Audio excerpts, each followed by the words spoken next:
Let's get right to the White House. CNN's Elena Treen is there. So much happening, Elena, in just the last few hours. Give us the latest. That's right. Let's start with tariffs, John, because, look, this is something that the president had threatened to do. He was moving forward to do it more than a month ago, and now it is here. It's something that is still, even in the final hours yesterday, as we were leading up to this new deadline of this morning, people on Wall Street, people on Capitol Hill were still hoping, and certainly, of course, Ottawa. Why do people think Trump is a good negotiator? Dude literally does mobster-like tactics and strong arms. That is not negotiation. Both parties should benefit from negotiation. What a loser. Yeah. Well, and he hasn't even gotten anything. Also, I don't know. I've said this before, okay? People's brand, okay, can resembles the things that they do. Like somebody's brand might be being a good actor, or might be being a good, it might be being a, I don't know, for Zuckerberg, his brand has to do with Facebook, or your brand might have to do with whatever company you work for. Trump's brand is the brand. Trump's brand just stands for Trump. It doesn't actually mean anything. It's an actual, it's a simulacrum, right? If you think about Trump's brand is that it's Trump. But if you actually think about any of the underlying brands for Trump, nobody likes any of this shit. You have never in your life heard somebody say, oh, Trump, I love Trump steaks. They're so good. Nobody fucking bought Trump steaks. Nobody fucking liked Trump University. Nobody even talks about oh my God, you gotta stay in Trump Tower. It's like the best hotel. You gotta go to Trump. No one even fucking says it. His brand is just somehow, it's just like his brand. It's just the brand is the brand. And he's convinced everybody that this brand is worth its weight in gold because he got really lucky with The Apprentice. Because honestly, without The Apprentice, nobody would fucking know who Donald Trump is today, except maybe people in New York because he went on talk shows and he spoke all the time. But nobody really gave a fuck about him. It was just The Apprentice that saved him.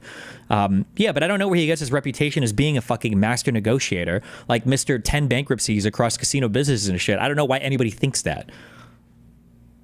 New deadline of this morning, people on Wall Street, people on Capitol Hill were still hoping, and certainly, of course, Ottawa and Beijing and Mexico City were hoping that the president wouldn't move forward with, but now he has. I'm just going to break down exactly what these tariffs are. One is that we know that he has implemented the 25% blanket tariffs on Canada and Mexico. Those took effect this morning. But then he also bumped up tariffs on China from 10% to 20%. And immediately, we've seen some of these countries retaliate with tariffs of their own.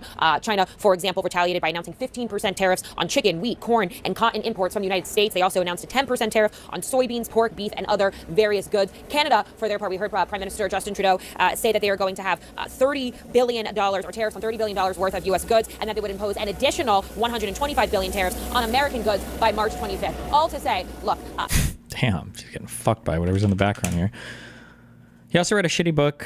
Well, he had someone else read it. Somebody emailed me this, which I thought was funny. I don't know how true this is, but I don't give a fuck because it's conservative, so fuck him. About the art of the deal. And apparently, even for the art of the deal book, he fucked himself on doing a horrible deal on it. Somebody emailed me, hey, wait, how do you remove highlighting when you search for something on a fucking Gmail? Oh my God, I'm fucking booming hard. Oh, here. Hey, just a random one for you as a potential extra weapon in your arsenal of Trump is a bad deal maker. I heard something about his negotiation skills a while ago, and it's been coming to my mind when watching your content a lot recently. When Trump's book, The Art of the Deal, was written, he had a writer who did a lot of the heavy lifting and articulating the book. Generally, these types of writers work for a flat fee, usually quite small, or are able to negotiate a modest percentage of sales as compensation. From what I've seen, usually between 1% to 5%. Trump, however, entered negotiations with this writer with zero knowledge of the industry and made a wild offer right off the bat. Trump ended up paying a flat fee of $500,000, already a huge sum for the work, and on top of that, agreed to split sales 50-50 with the writer. So basically, Trump refused to do his homework, went in unequipped to negotiate any kind of deal, and ended up paying way above the standard for his book. Here's an article with a bit more background, and then he links an Esquire article. That source isn't great. Just search for Trump negotiation for Art of the Deal. It yields loads of articles on the matter, so you can have a look if it interests you at all. That's kind of funny if he fucked his negotiation up for literally the art of the deal, but It's unclear how the markets are going to be impacted by this, but this is coming at a time when already you have a very inflation-weary Americans, many of whom do not want to be thrust into this trade war. We've got Vanessa Yukevich connecting us this hour from New York. Mark Stewart is in Beijing, and Paula Newton has reaction from Ottawa in Canada. Vanessa, let me start with you. Let's break down what we know about these tariffs first and foremost. Well, certainly. We know now that there are tariffs in place on Canada and Mexico, 25% from all goods from Canada and Mexico coming into the United States, and an additional 10% on goods coming in from China into the U.S. right now. And this is critical because American consumers get a lot of things from these three major trading partners, things like oil, food, electronics, and cars. And we can expect that prices on these key commodities will rise. And we just learned moments ago that the president of Mexico announced that she will be putting retaliatory tariff and non-tariff measures in place starting on Sunday. We will learn what those are. But we've already heard from China, who is retaliating with 15% and 10% tariffs on agriculture exports coming from the U.S. going into China. And also similarly, Canada has put additional tariffs in place hitting agriculture products. And that is key for American farmers here because they were hit with retaliatory tariffs in 2018, so much so that the U.S. federal government had to provide financial assistance for them. So yet again, they are taking the brunt of these retaliatory tariffs here in the U.S. And for U.S. consumers, this is coming at a very shaky time economically. Consumer sentiment fell in the month of February. Inflation is starting to heat up.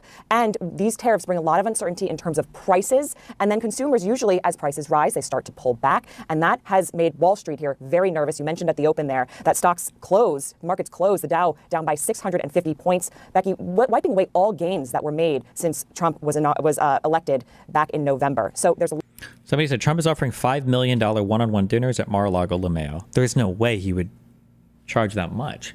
I feel like if you were offering $1 million, why would $5 million? That just sounds so high. Wait, is this new or 3 hours ago, 6 hours ago? Really? Guests are paying millions of dollars to dine and meet with President Donald Trump at special events held at his Mar-a-Lago estate, Palm Beach, Florida. Business leaders can secure a one-on-one meeting with the president at Mar-a-Lago for $5 million, according to sources with direct knowledge of the meetings. At a so-called candlelight dinner held as recently as this past Saturday, prospective Mar-a-Lago guests were asked to spend $1 million to reserve a seat, according to an invitation obtained by Wired. Jesus. Nazi Germany engaged in the policy of autarky, believing that self-sufficiency was their only solution. They justified it by saying other nation resources belong to them in a conquest economy. Nice. a lot of uncertainty here playing out. Businesses are nervous, consumers are starting to become nervous, and we are really starting to see the beginning of a trade war. And I emphasize beginning because this could obviously only escalate from here, Becky. Yep. And Mark, let me bring you in out of Beijing. Vanessa, thank you. China heading back then on US agriculture, and it says it won't be bullied. What more on the response from Beijing?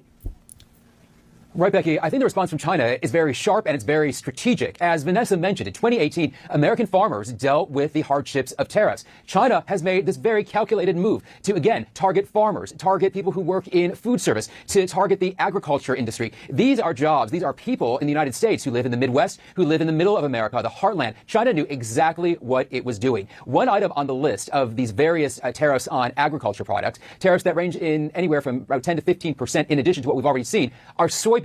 Soybeans are important here in China because they are used to feed pigs. Pigs make up the pork industry, a very important commodity, a very important part of the Chinese economy. But it's not just these tariffs. It's the language that we are hearing from the Chinese government, from the Ministry of Foreign Affairs. The response today, it's a lot more pointed than we've heard even just days ago. Take a listen to some of the remarks we heard just earlier today here from Beijing. If the US has ulterior motives and insists on waging a tariff war, trade war, or any other kind of war, China will fight the US till the end. We advise the US to put away its bullying face and return to the right track of dialogue and cooperation. True. You know what do you think that there's going to be big pressure to normalize stuff like with Russia? I don't know what the sanctions look like on Russia right now, but for the United States to try to find a partner anywhere in the world on trade for energy or anything else? Or it is too late. None of this is truly a surprise. It's not a surprise move by Beijing, and certainly the United States isn't going to be that surprised by it. I've been talking to a number of sources who are both in diplomatic and economic circles, and the real question was, it wasn't if China was going to respond, it was when and just how strong of a response it would be. And now we have these actions from today. And Becky, as we've talked before, this very much falls in line with China's foreign policy playbook of tit for tat. You hurt me, I will hurt you back. And now China is responding in this very forceful way, Becky. And perhaps we might have expected that from Beijing, as you rightly point out, Mark. Paula, let me bring you in. What we might not have expected 2 months ago is a tit-for-tat sort of trade war between the US and Canada. And today, Canada going so far as to suggest that it faces an existential threat from its neighbour. Walk us through what's been done out of the gate in response to these US tariffs. And Paula, what more could come from Canada? Well, Becky, you bring up the salient point here, right? Canada has a free trade agreement that Donald Trump negotiated and signed in 2020. Thank you. Thank you. Hello? Thank you. Have I just been missing it? Why has nobody else brought this up? Yes, this is Trump's trade deal. Yes, please. Every single time you talk about criticizing his tariffs and all these things, you need to bring up that this was Trump's own trade deal. This was his trade deal. Point here, right? Canada has a free trade agreement that Donald Trump negotiated and signed in 2020. This is not China, someone that the U.S. Had considered an adversary. This is Canada, and really it is ripping up the trade book, if you will, for what they have negotiated already with allies. So what is Canada doing? Well, it is hitting back with 25% tariffs on goods like meat and vegetables, dairy products, alcohol. Think about it, Becky. Anything in the United States, and we're talking about things like bourbon or wine or beer, will get a 25% tariff. But more than that, many provinces here in Canada, I would say the majority, will now be taking U.S. alcohol off their shelves and refusing to sell it. This is the kind of trade war that we're in for right now. We do expect to hear from Prime Minister Trudeau at 10:30, giving us more details on all of this. But I do want to give you some insight into what is already going on both sides of the border. So right now, customs brokers on the border are trying to figure out when they have a truck that comes in with their bill of shipment, what they must charge those companies that are now shipping from Canada into the United States. It is already leading to delays, but more than that, it is already changing the way people, businesses have basically designed all of their assembly, all of their inputs, and it is really wreaking havoc, as I'm hearing from some business owners already. Keep in mind, this morning, Becky, we have already had two top CEOs in the United States from both Best Buy and Target say that Americans will feel this in terms of not just the tariffs that the U.S. has put in, but the retaliatory tariffs from Canada and Mexico and China, that Americans will feel that in the coming days, not just weeks, but days. All of this to make clear that when we say the word tariff, what we could actually be talking about is inflation, because that is the way it's going to lead. What can Canada do next? We will find out more at 10:30. But one thing that is on the table is either adding a levy that Canada would charge more for the United States for any hydropower, gas, natural gas they take from Canada, so putting a levy on that, and also perhaps restricting supplies, which would be an incredibly serious move.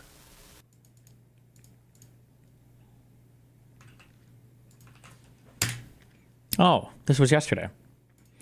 White House directs officials to draft proposal to lift U.S. sanctions on Russia. Sources say work on so-called options paper comes as Trump seeks to restore Moscow ties and end Ukraine war. The U.S. is drawing up plans to potentially give Russia sanctions relief as Donald Trump seeks to restore ties with Moscow and stop the war in Ukraine. A U.S. official and another person familiar with the matter told Reuters. The White House has asked the State and Treasury Departments. Treasury Department is Bessent, right? And then State Department is Rubio, to draft a list of sanctions that could be eased for U.S. officials to discuss with Russian representatives in the coming days as part of the administration's broad talks with Moscow on improving diplomatic and economic relations, the sources said. The sanctions offices are now drawing up a proposal for lifting sanctions on select entities and individuals, including some Russian oligarchs, according to the sources. Matthias Carey. Destiny, as a European, I now believe that we must make our own federalized military alliance and intelligence service along with cutting ties with the U.S. Do you think there's a way to convince Europe to continue cooperation after Trump? Who knows?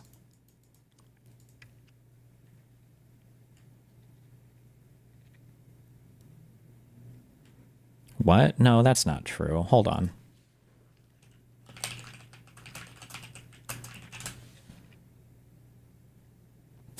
What? Kremlin spokesperson declares that Moscow will do everything in its power to help resolve all problems between two foes via negotiation. Russia has agreed to assist U.S. President Donald Trump's administration in communicating with Iran on various issues, including on Tehran's nuclear program and its support for regional anti-U.S. proxies that largely also seek Israel's destruction. Pierre, the right-wing guy who was supposed to be the prime minister next of Canada, apparently got a response. Trump stabbed America's best friend in the back. My message to the president is this: Canada will fight back. We will defend our people and our economy, and we will put Canada first. There is no doubt that our economy will suffer, but so will yours, President Trump. In fact, you're already paying the price. With trillions of dollars erased in stock market value over the last month of these threats, already Americans are paying higher gas prices. As at midnight, a new American gas tax kicked in on U.S. working class taxpayers and motorists. As Trump has been tanking conservative opinion in the U.S., the liberals in Canada have been gaining insanely on this, and the conservative popularity has fallen. Trump is kind of fucking over these guys pretty hard right now, but... Your workers will soon start losing jobs. Jobs they had upgrading Canadian raw materials, which, by the way, you were getting at an incredible and ridiculous bargain. And your businesses will be selling fewer products to your closest neighbor. And that's... Is there any way to impeach Trump or get him out of office before his term ends? Republicans would have to agree to it, so... From the beginning. While Canadians are slow to anger and quick to forgive, once provoked, we fight back. And we will fight back. Now, I'd like to speak to the millions of Canadians who are anxious today. after learning that President Trump has attacked our economy, to the auto workers, the forestry workers, the steel and aluminum workers, the mining and energy workers, the truckers, the farmers, to all of you who get out of bed before the sun rises and do the labor of the nation. You're afraid right now, and I understand. I want you to know that I will fight for you. I will fight for your job. I will fight for your family. I will fight for your chance at owning and paying off a home, and I will fight for your retirement. And I will fight to put Canada first. Before these tariffs came in this morning, you must have been asking yourself, how could things get any worse? Before these tariffs, you were already suffering. You wondered how you'd pay the rent, or eventually dream of buying a home after housing costs had doubled over the last decade, rising faster than in any other G7 country. You've downgraded your diet, as food prices have risen 37% faster in Canada than in the United States over the last 5 years. You might be one of the 2 million people, a record-breaking number, lined up at food banks, a number that has more than doubled before these tariffs applied. You've likely noticed that your paycheck is not keeping up with the record inflation, as Canada's GDP has grown less and lower than any other G7 country over the last decade. You might have noticed that your company has already been moving jobs to the United States, as greedy and self-serving CEOs put their share prices ahead of your job, and $500 billion net has left from Canada to Trump's America under the current Liberal government. And now this. But I'm here with a message of hope. We will overcome this attack on our economy, and I have a plan to do it. First, we must retaliate, targeting American goods in the following order. A, goods that we can make ourselves.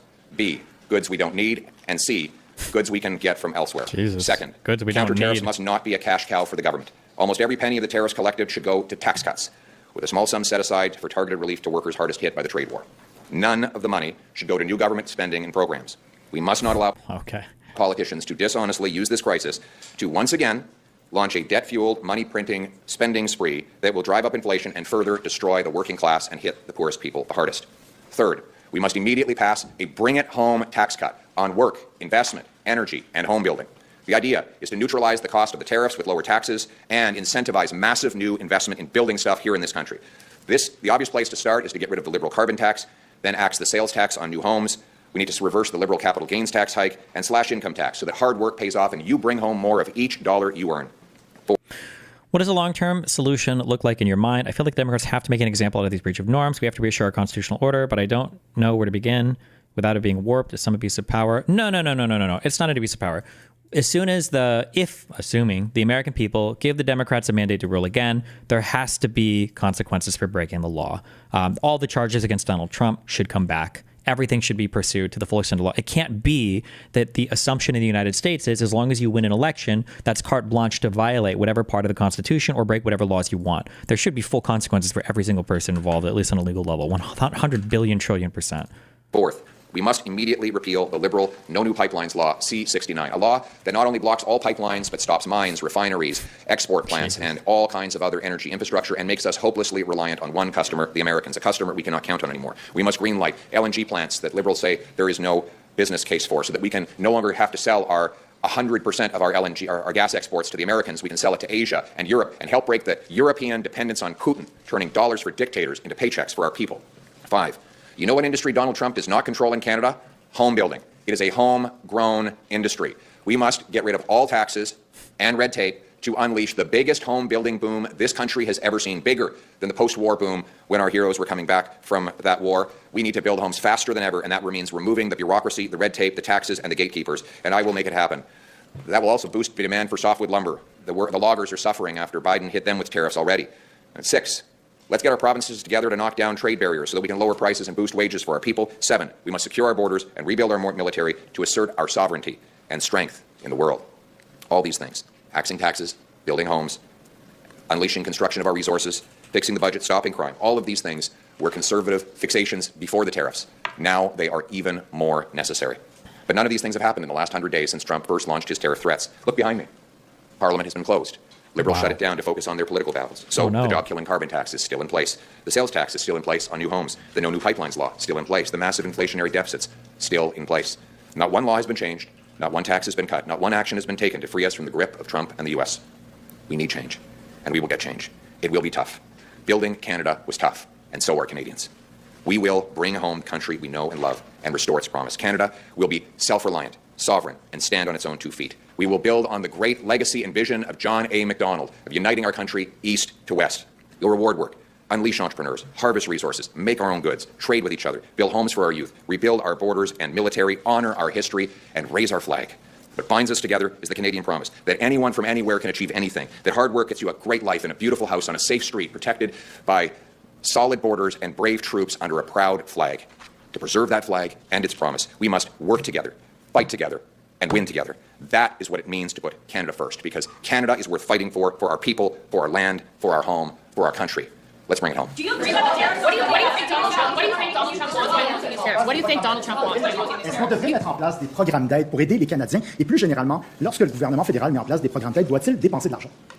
On doit être ciblé pour répondre directement aux besoins que la population vit à cause de la guerre commerciale. Mais on ne devrait pas utiliser la crise afin de créer d'autres programmes non liés à la crise. Comme on a vu avec, pendant Covid, les libéraux. Fake language, no one cares.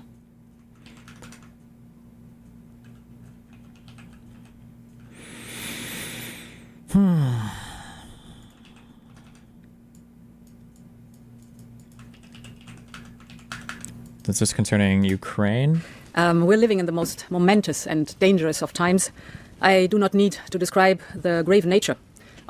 We'll come to this in a minute. Hold on. Apparently even PBD is against the tariffs. Tariffs. Mexico-Canada tariffs will be implemented due to unacceptable drug flow. Trump 7 hours says, Rob, ago. if you can pull up this clip of President Trump and then show what happens to the stock market, the Dow yesterday. Here's President Trump. Go for it. Very importantly, tomorrow tariffs 25% on Canada and 25% on Mexico, and that'll start. So they're going to have a tariff. So what they have to do is build their car plants, frankly, and other things in the United States, in which case they have no tariffs. In other words, you build, and this is exactly what Mr. Wei is doing, by building here. Otherwise, they'll build, if they did them in Taiwan to send them here, they'll have 25% or 30% or 50% or whatever the number may be someday. It'll go only up. Wait. Let me use the resume real quick, and then we'll watch this. But by doing it here, he has no tariff, so he's way ahead of the game. And I would just say You know this, who that is? The guy to the right. You know who that is? The guy to the right? That's the chip company, right, Tom? TMSC. That's the one that did $100 billion in U.S. Okay, so tariffs on U.S. While he's saying this, Rob, can you pull up the Bloomberg story? What happened with car prices? What they're predicting is going to be happening? Car prices are poised for $12,000 surge on Trump's new tariffs. Okay, again, this is Bloomberg. Bloomberg is not a fan of Trump. Okay, here we go. President Trump's Bloomberg is not a fan of Trump, bro.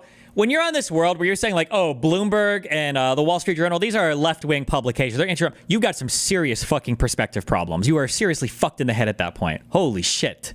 25% tariffs on Canada and Mexico set on March 4 could spike U.S. cars up to $12,000 per study of Anderson Economic Group led by CEO Patrick Anderson. Is this it, Rob? Yes. Play the clip. Go for it. So basically, they took Anderson Economic Group took a look at certain vehicles that are North American assembled. I mean, they're built in Canada, Mexico, the U.S., but they also use a number of parts from various regions. And the number you said was $12,000 for a particular battery electric crossover. That's how much the price would go up if these tariffs are implemented, I guess, tomorrow. It also found that a gas car pickup would go up by $8,000, and then they found a small car around $3,600. So there's various different actual cars that they anonymized, and they actually did the analysis. The crazy part is it doesn't even include the cost of steel and aluminum tariffs. That's not even part of this analysis. This is just based on what Trump is saying and how automakers could try to work around what they'd have to pay more money for in terms of components. So it's not exactly a good thing for them. I mean, not good for consumers either, because those are going to mostly pass down those costs to the consumers, MSRP. So pretty inflationary there. You know, for the automakers part, they're lobbying to say, hey, if you're going to do this to us, why not do this to the South Korean automakers and the Japanese automakers who are not being tariffed as heavily, and they don't make any of their cars in the U.S., right? So that's sort of the give and take there, the balance. It's sort of part of the negotiation between the automakers, Commerce Department, and Trump at this point. $12,000 threatening models like Chevrolet Silverado, Ford Bronco Sport. Average car prices nearing 50%, up 20% from 5 years ago. Affordability is already strained, Anderson noted. So you're talking a real number. Tom, your thoughts on the story here? Right. So if the tariffs stay, which are... All right, guys, let's go. To some extent, there has to be like fun, right? Like, what do they call it in improv classes? Is it like, yes and or whatever? I think I just got an email about this recently. It's like an improv game where somebody says something wacky and then you've got to like build on it and build on it and build on it. And you can't like take away what the last person said. You have to keep building on it. It's like an improv game. This idea of like, all right, guys, this is what Trump did today. We got to sell this. We got to make it sound good. And it's like, Jesus, you know, God gives his strongest warriors his toughest battles, I guess. All right. So what do we think this guy's going to go with? I'm going to say he's going to go with sure, he's doing these now, but it's not long-term, guys, okay? There's no way that he's going to make this long-term. They're going to go away soon. I'm sure and he's going to have something way better afterwards. Let's see. I think that's the strategy for this guy. Let's find out. So you're talking a real number. Tom, your thoughts on the story here? Right. So if the tariffs stay, which are just now implemented, and if they stay, they will affect the price of the car. After all the cars that are built right now that are currently in inventory are sold because those were built with yesterday's materials at yesterday's prices. I don't know if that's how that necessarily works. I don't have the business background. I would be wary about just making that assumption, though, because I don't know how much prior investments and prior acquisition of raw materials and current sales of cars is reliant on future cash flows, right? Like, it could be the case that if all the prices go up now, you might have baked into the cost of your current inventory and your current completed vehicles, like some future cash flows that you were like, I know he doesn't know fucking anything about markets, but I would say I would be cautious in making that a statement unless you knew firsthand, like, oh, no, stuff built with old supplies, that shit won't change in price at all. I don't know if that's the case. Maybe it is the case. I don't know, but I would never make that assumption. After the cars are built today, that the raw materials are already landed and are being assembled in the cars as we speak, and all those are sold, then yes, you will get to a point where the automakers are buying things at higher prices. Most of the time, manufacturers do what's called hedging. You know, the airline industry, they hedge and store fuel, massive quantities of it, to allow these things to go through. So what you're seeing is hedging. When airlines hedge fuel, which I believe is true, I think airlines might even buy futures contracts to buy fuel at cheaper price or something. They have a way of doing it. But that's because fuel has a kind of a volatile or can be cyclical nature in pricing, and because the margins on that are so close. Like, if the fuel gets too expensive, your whole airline industry has become basically uncompetitive. Airlines are very, very hard to maintain a consistent profit on. That's a lot different than trying to hedge for 25% tariffs. I'm going to repeat this over and over again, and it's really triggering the fuck out of me because he's doing it here. And the guy that I talked to before was doing this. People have a really hard time talking about magnitude. It's driving me insane. As soon as the topic is something that we aren't immediately, like, intuitively familiar with, the magnitude analysis goes completely out the window. For instance, if I were to talk about something we understood a little bit better, okay? Let's say that I chop your hand off, okay? And then we're like, okay, well, how do we stop the bleeding? And it's like, okay, we have Band-Aids from the store, but you can also get the big Band-Aids, the extra big ones. So normally we might buy ones that are good for, like, little children, but the big Band-Aids might be the better one to buy. And I think the big Band-Aids will help the bleeding better than just a little Band-Aids. You intuitively understand, okay, hold on, wait a second. We chopped a fucking hand off. We're way past using Band-Aids. What the fuck are you talking about, right? This is happening right here. Hedging on cyclical changes in cost of gas is way different than trying to hedge against a potential tariff war. Nobody can prepare for that, okay? You wouldn't even want to hedge against that because it would make you non-competitive. You'd be wasting so much fucking money stockpiling shit. For what? For a hypothetical nuclear level trade war with our allies? Who prepares for that? Who would want to prepare for that? One guy from Anderson Consulting, which is he's only one auto analyst, and he's not even the largest, but they're running him up the flag because he's saying exactly what the mainstream media wants to hear, that it's all there. So could it all come true if this is still going on in 4 months? Sure. Do I think it's going to... 4 months? Okay, if the tariffs maintain, and if they're still going on in 4 months, and if we sell all of our current supply, that's so many qualifiers. Still be going on in 4 months? No, because the clout that we have behind our tariffs is much higher than the clout that the other side has. I'll give you a great example. With the tariffs coming to Europe, the EU Economic Union managed to come together and through a retaliatory strike, and you can go look this up, against the United States. And they are putting tariffs on Harley-Davidson motorcycles and Levi's jeans. That was an individual action that they took two weeks ago. So we'll teach those Americans. We'll put tariffs on Harleys here in Europe, which don't sell particularly well over there, and on Levi's jeans, which is an American jean. And so you can see the tariffs. The market reacts because market only thinks about future things. CEO says the wrong thing on earnings report, boom, stock moves because that's a future. The stock market is future speculation. But in terms of the real impact on consumers, what was the third word in that sentence you just looked at? And the word was could. Could. Tariff set for March 4th could spike. It's all speculative. Okay. Right now, these are negotiations. Well, so the tariffs are already gone through. And when you say could spike, well, because nobody can see the future. Right? Like, I mean, theoretically, some country could explode. Like, aren't taxes? These are negotiations. If they're still around months from now, yeah, you could have a real live price impact. From what I understand of this, historically speaking, this could go the wrong way, but I don't actually think that's what he's doing. I can't. The amount of charity, like, this is delusion. These are delusional people. These are the people who show up when their cult leader says, Jesus Christ, John F. Kennedy, and Elvis are all going to meet us at this gas station in 2025. Come meet me there. And then when you show up, it's like, oh, fuck, I read the tea leaves wrong. It's going to be 2026. Come back next time. And then you do this for like 6 years. And it's like, okay, guys, I think next time he's really going to have this, correct. In 2033, you're like, okay, this is going to be the time, guys. I read The Art of the Deal 15 years ago. But one of the things that I remember, and we've taken away when we negotiate our own contracts, is you ask for the sun, the moon, the stars. And then if you land on the moon, you're doing great. I wonder if this is not... Why do people... I wonder what it actually says in The Art of the Deal about this. Is there like a PDF online for the full Art of the Deal? Like, I don't understand why people give the most... I do know. It's because they're fucking retarded. Give the most, like, base level, normie dipshit, like... I work manual labor for $30,000 a year, and this is what I imagine big business trade to be like, right? Like, why not speak with some level of business sophistication or savvy rather than, okay, I'm going to negotiate a contract. Okay, well, what do you do first? Okay, we want $1 million. I'm going to ask for $15 million. No, I'm going to ask for $100 million because I'm going to start real big and they're going to come in half. And even though it's only worth $1 million, if I ask for $100 million, I'm going to get $50 million. Nobody negotiates contracts this way. Nobody does this ever.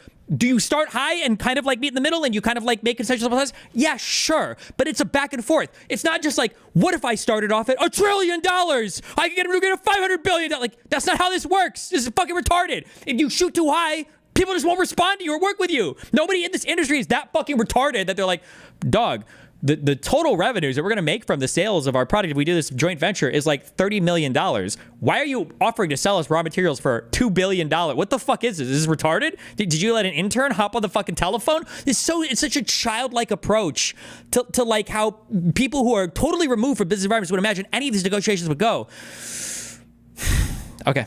Not exactly that. I mean, that said, and not to relitigate what we discussed last night, but when you explained to me that this strategy in particular is what's bringing people into the country to manufacture chips here, like what we just saw with Taiwan, maybe he's legitimately serious. You mean like the CHIPS Act? Kind of sitting back and waiting to see how everything Trump's doing will play out. I think that's the right thing to do. I think that's the right thing to do to see what... Okay, we'll just sit back and wait as it's happening right now. But we know in advance that Kamala would have fucking DEI trans all your kids to death because of a statement she made in 2019. Happens. Adam, your thoughts on this here? I think there's one word that is like overplaying. Like... And again, this is the most important question. What are we negotiating? What are we waiting for? Like, Trump has said that there's nothing they can do to avoid these tariffs. What are we hoping to even get out of this? In Trump's head, overplaying, and that's the whole concept of fairness. I've been treated very unfairly. We've been treated very unfairly. They've been taking advantage of us for years. All these words like retaliate. Do you think any of them ever mention that this trade deal was Donald Trump's, that this is Donald Trump's own trade deal? Do we ever bring that up ever? That he's the one?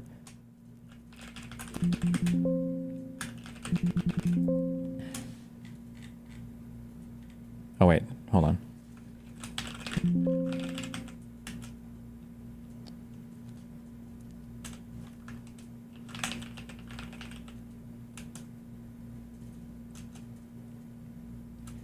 Nobody?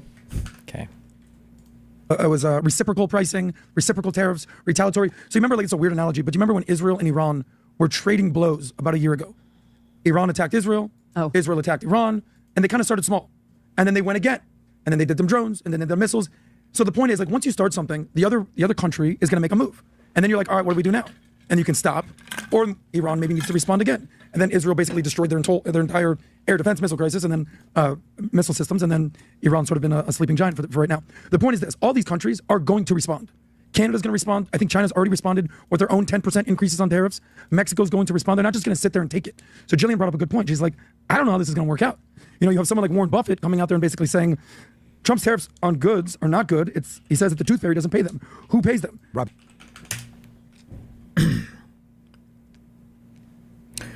Warren Buffett's statement on tariffs. This is from yesterday. Warren Buffett calls tariffs an act of war. Legendary investor Warren Buffett likened tariffs to an act of war. In a new interview, as President Trump doubles down on his embrace of the economic strategy. In an interview that aired Sunday on CBS News, anchor Norah O'Donnell asked Buffett about the effects tariffs will have on the economy. Tariffs are actually, we've had a lot of experience with them, Buffett said in response. They're an act of war to some degree. On tariffs' impact on inflation, Buffett said, over time, they are a tax on goods. I mean, the tooth fairy doesn't pay him, he added with a laugh. Ha, ha, ha. Buffett said, it's important in economics to look a step ahead and ask, and then what? You always have to ask the question in economics, he said. You always say, and then what? Thanks. The interview aired as Trump's 25% tariff on Canada and Mexico are slated to take effect Tuesday.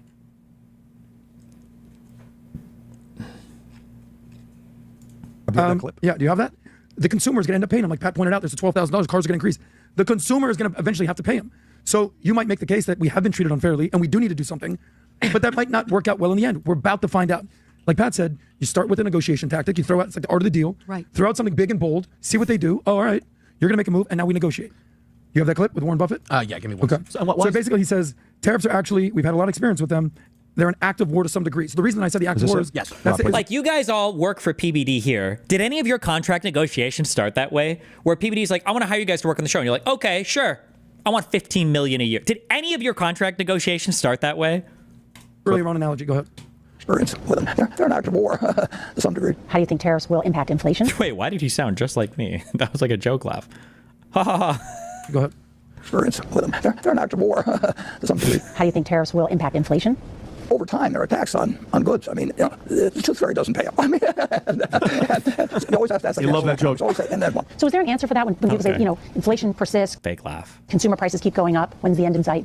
No, prices will be higher 10 years from now, and 20 years from now, and 30 years from now. And what do you think about what's happening in Washington right now? Technology changes things, all kinds of things, but Washington is Washington, and the problem with politics is that... Jesus, Warren Buffett is 94 years old. What the fuck? You tend to have to make tiny compromises as you go along. Well, these are the pains, though, right, that we're going to have to go through, because what's everybody else? So he's doing this, why? Because they're all screwing us over? Oh, yeah, why? Because they're all screwing us over? But these are his trade deals. If they're screwing us over, they're screwing us over on his trade deal. Will one person have the intellectual integrity to bring that up on this panel? They're screwing us over on Trump's trade deal? It's over because it's not reciprocal. Is that? Am I right? That their tariffs are how much? Am I right? They don't even know. No one knows on this panel, because who knows? Because who actually cares? Not all of them. Some of the countries that he's doing are reciprocal tariffs. But just so you know, after the announcement that was made this morning, Rob, if you want to pull up the story that Apple just released, Canada, I think, just put a tariff on 155 different 15 companies. Some industries. There's a let me just tell you what. Literally, this just happened this morning, right now, as this is coming out. Canada put 25% tariffs on 105 U.S. goods. Okay, and you have China added 10 U.S. companies to its unreliable entity list and 15 companies to its export control list, primarily targeting defense and intelligence firms. And China is now filing a lawsuit within the World Trade Organization against the U.S. over the new 10% tariff. So they're going to go back and forth, right? Now they're going to be doing that. And then you're going to see who's going to be able to, last the longest time until something flips. Trust me, what Trump's not going to want is he is pushing, in my the way I'm processing this, he's pushing the pressure now because he doesn't want the pressure to be pushed 6 months, 9 months before midterms. He does not want that, okay? When midterms comes and he loses the control, let's just say, because the market's not good, he doesn't want that. So whatever strong positions he wants to take, he better take it right now. He will not be able to do it next year. That's all it is. Next year, you're going to see a very much of a measured right before midterms, and then again, strong push coming right after midterms, and then it's the end of it. I fully agree with PBD, and even the numbers show that. How our friend Tom says words talk, numbers scream. Here's an article, CNBC. This was from a couple days ago. The first quarter is on track for negative GDP growth, says the Atlanta Fed. GDP tracker forecast 1.5% GDP shrink for Q1 2025, down from a 2.3% growth estimate, driven by weak consumer spending. So basically, Trump's saying, listen, it might suck for a little bit. Prices may go up. Inflation may not be, what they call that, transitory. So it might stick around for a little bit, but it's worth it because we're going to shut down the border. Wait, I'm so sorry. Hold on. I was just reading through a couple of these. Wait, this sounds like the most retarded book ever. Was this a real link or...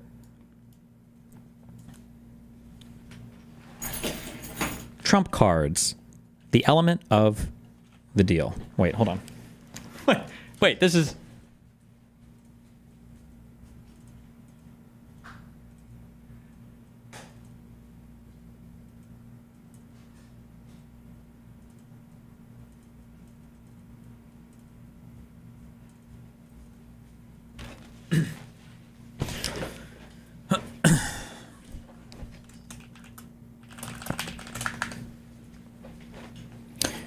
My style of deal making is quite simple and straightforward. I aim very high, and then I just keep pushing and pushing and pushing to get what I'm after. Sometimes I settle for less than I sought, but in most cases, I still end up with what I want.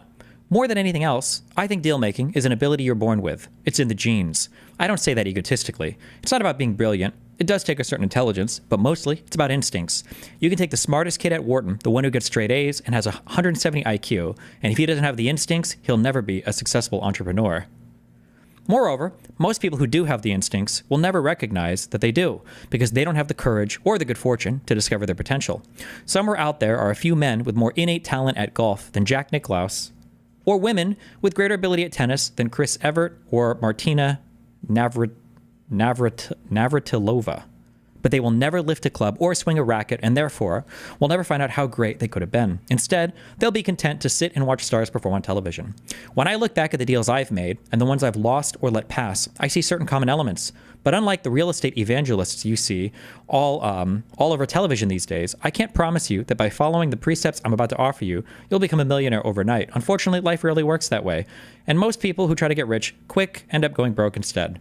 As for those among you who do have the genes, who do have the instincts, and who could be highly successful, well, I still hope you won't follow my advice, because that would just make it a much tougher world for me. Think big.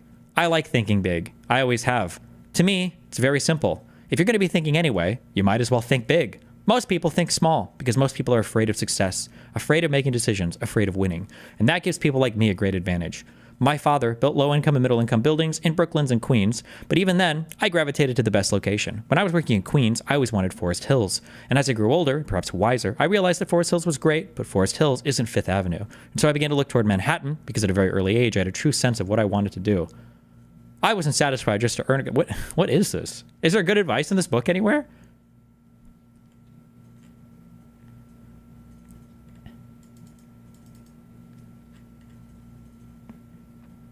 What?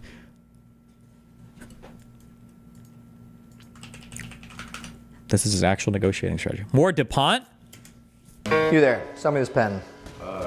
Good pen, heavy, ballpoint. How's 30 sound? I'll give you 5 for it. 20, but I'm not going lower than 50. All right, freeze. What Brandon here doesn't realize is that what he's holding is not a pen. It's an EpiPen. And I have a lethal allergy to peanuts. Still won't go lower than 15? Fine, 10.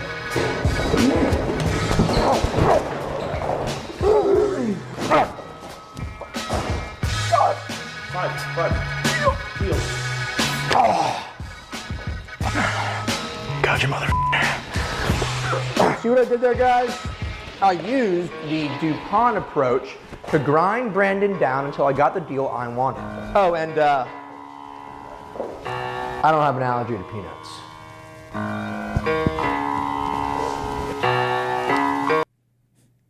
We're going to be treated more fairly. We're going to tariff some of these countries that need to be basically treated a certain type of way. Also, so I finally challenged somebody on this today in this conversation, and I'll continue to do this in future conversations. When you have a bad, I just want you to be aware of this, because it comes up a lot in conversations, and it comes up a lot in these shows and everything else, okay? When you have a bad adjective, people will always ask if you want less of it, and you're always tricked into saying yes. And when you have a good adjective, it's always a good thing, right? So, like I've said this before, like, oh, don't you think we should have less bloat? I mean, I guess bloat is bad, so yes. Don't you think we should have less corruption? Yeah, I guess, sure.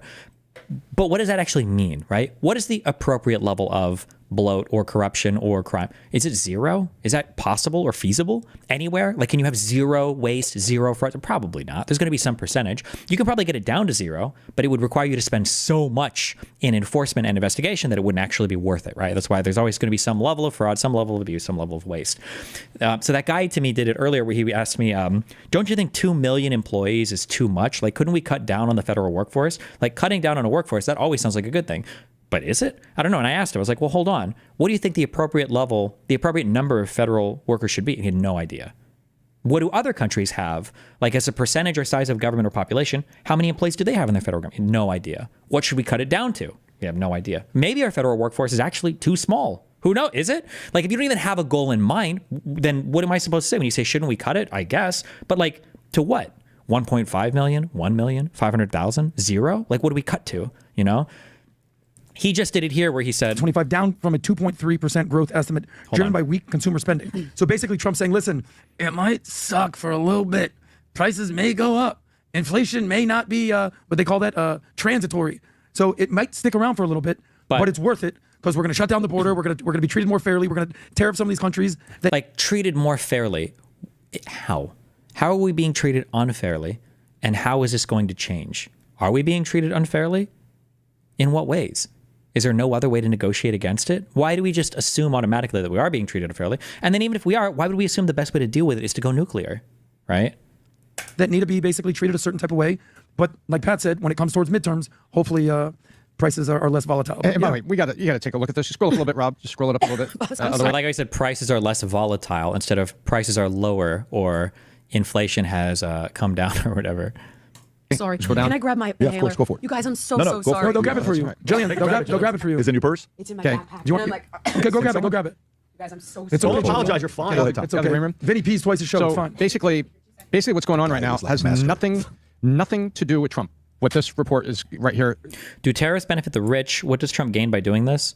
I don't know. You have to stop asking me those questions. And people are asking me why or what is the plan. I don't know. I don't think there's a consistent way that you can evaluate all of Trump's actions to figure. I don't know. I have no idea. It doesn't benefit the rich. It doesn't benefit anybody on an economic level. I mean, unless you're specially positioned to take advantage of it by having domestic investments in firms that are going to be positioned to do well. But that would require, I feel, like moving a lot of money and capital around. And I don't even know how long these tariffs are going to stick around, if that's even worth it.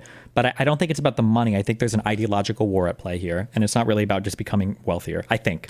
Basically what's going on right now has nothing to do with Trump. What this report is right here, right now with consumer spending.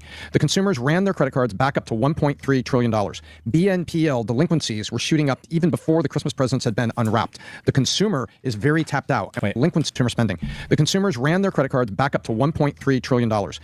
Like anytime somebody gives you a stat like that, is that high? Is that low? What should consumer credit spending be at? Is it good? I thought when consumer spending was good. Is it not good? Or is credit bad? Are they, are delinquencies higher on average than they are historically? Like numbers without context should also be another huge indicator to you that somebody is bullshitting you or they're not giving you the full truth. BNPL delinquencies were shooting up even before the Christmas presents had been unwrapped. The consumer is very tapped out. And when you read now the fine print, you get behind the headlines that want to say, oh, because of Trump tariffs this. No, bullshit. It's got nothing to do with Trump tariffs. The Commerce Department is reporting personal spending fell 0.2% in January. By the way, he wasn't inaugurated until January 20th, ladies and gentlemen. And you don't think consumer confidence or spending has anything to do with the incoming administration at all? Maybe, maybe not.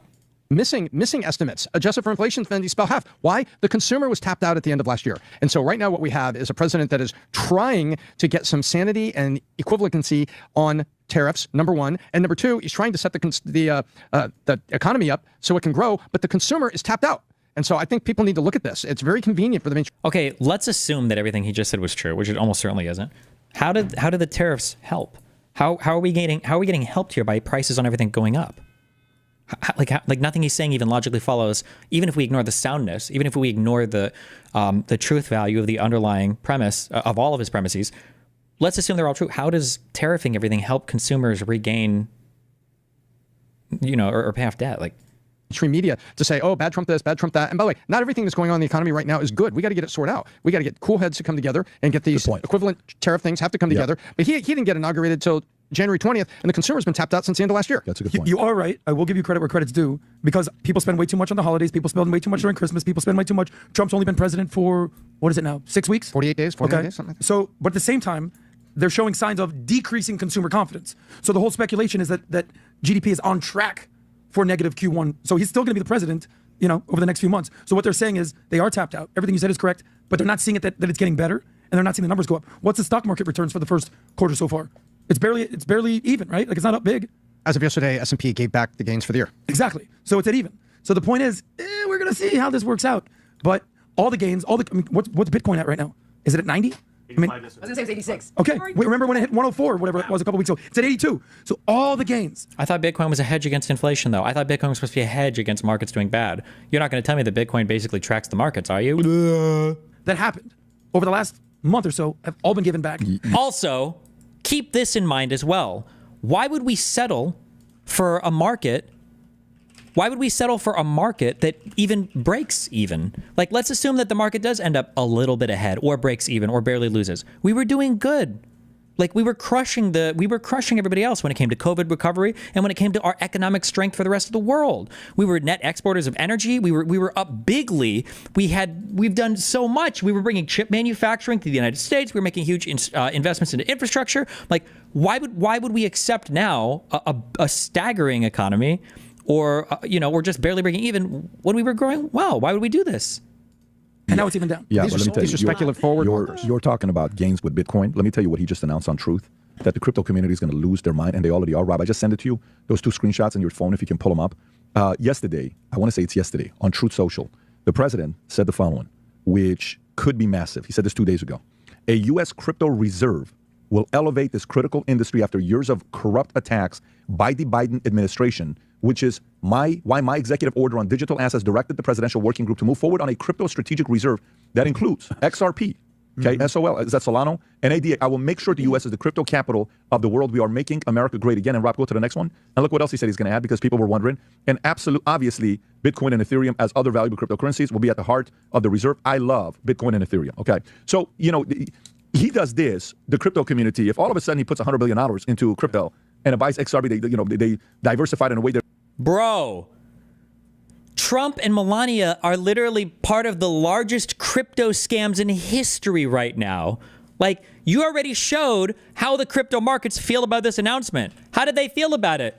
Oh, crypto's fallen like fucking 15% in a few fucking weeks. Like, what do you mean? What? They're going to be doing that. That's going to be a very interesting move. I mean, the Bitcoin conference is going to be insane because finally the U.S. has a crypto reserve. So you're right on what you're saying so far. But remember, when you're trying to change the way people think and you're trying to change the way relationships are internationally, you have to do it right off the bat because 2 years is going to come in no time, midterms. And that's exactly what he's doing. We won't know if these things are working properly or not till probably end of summer, in my opinion. I'm saying September, October. I think it's going to go that long, in my opinion, for us to really see if it's going to be good or not. AOC asks NPR host to clarify the problem when he asks about migrant crisis voters. Go ahead, Rob. To what extent is immigration as an issue part of your problem with working class voters? I mean, I guess my question would be, what does the word problem mean? People voting for the other side and not for you, Yeah. feeling that Democrats are not serious about the issue in ways that concern them. I think that we have a problem on immigration because of the lack of progress that we've had on this issue. And as we know, Republicans weaponized that lack of progress. Of course, there was famously a bipartisan bill last year that the Republican majority in the Senate and also in the House were willing to pass. President Biden was willing to work with them on it. And Donald Trump said, do not solve this problem. As long as it is broken, then it... By the way, where's our border bill? Where's our fixed immigration? I thought illegal immigration coming through was like one of the largest problems that this country is facing. Why are we silent on this now? Hello? Did we just... Or was it all bullshit the entire fucking time? will be politically beneficial Is she for gonna us. be making a And point, so Rob? it is No. a problem not Okay. just for Democrats. All right. So while they're having this exchange about immigration, right? At the same time, California is waiting for Harris' decision in the governor race. While Tim Walz is saying he may consider running for, president in 2028. So California is sitting there saying, is this Harris thing going to happen? Is it not going to happen? Is the race something that, because Newsom's going to step aside with him starting a podcast, and maybe this is a chance for Harris to get in. Is she going to be vocal about it when she was there the other day? The reason why I went from AOC to Harris to Walz to, what we just talked about with Fetterman is, who is actually going to be the face of 2028 for the Democratic Party? Jillian, you've spent time with a lot of folks from the left, and even you're recently kind of been in a different place. Who do you think? And maybe if you were an advisor hired, St. Jillian, who? Okay, back to flummy bullshit, bro. This is probably one of the cringiest things I've ever seen in my life. If I ever get to this point, just fucking end me, fam. Over here, you got this painting that I worked on and commissioned Brent Hill. You see me in here in the blue. Then we have Senna, Ayrton Senna. Then there's Tupac, the Shah of Iran, Lincoln, Kennedy, Einstein. A bunch of different hidden messages in there. MLK, empty chair. And they're debating two books, Atlas Shrugged and Communist Manifesto. This is my thinking room. If I want to think, I come here, I close up, and I start thinking.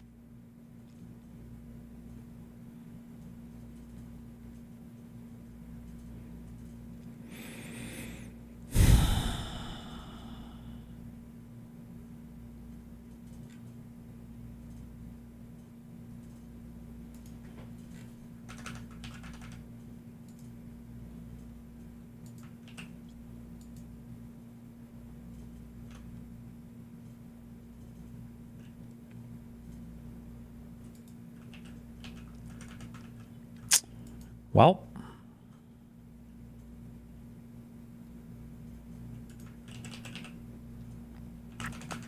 Is this real for tonight? Wait, hold on.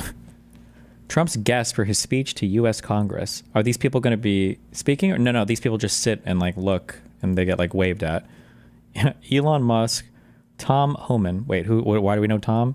Fucking Ben Shapiro, our star sellout from the Daily Wire, and Riley Gaines, our queen who got, what was her story? She got spiked with a volleyball once by a trans player and now is like the #1 fucking anti-trans advocate in the history of the fucking universe.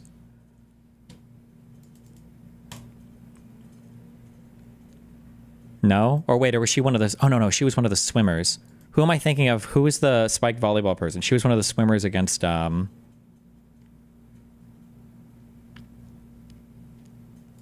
that is her?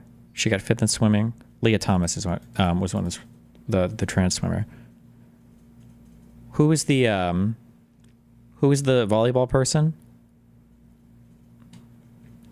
Tom Homan is our border czar. Gotcha. Oh, he was the guy in the show with Eric Adams. Eric Adams.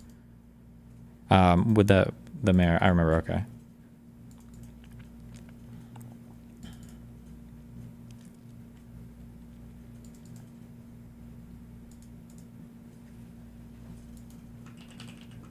Why? Okay, this guy's linked this 50 million times. I have a feeling it's gonna be retarded. Wait, nope, hold on. Didn't even do the right thing.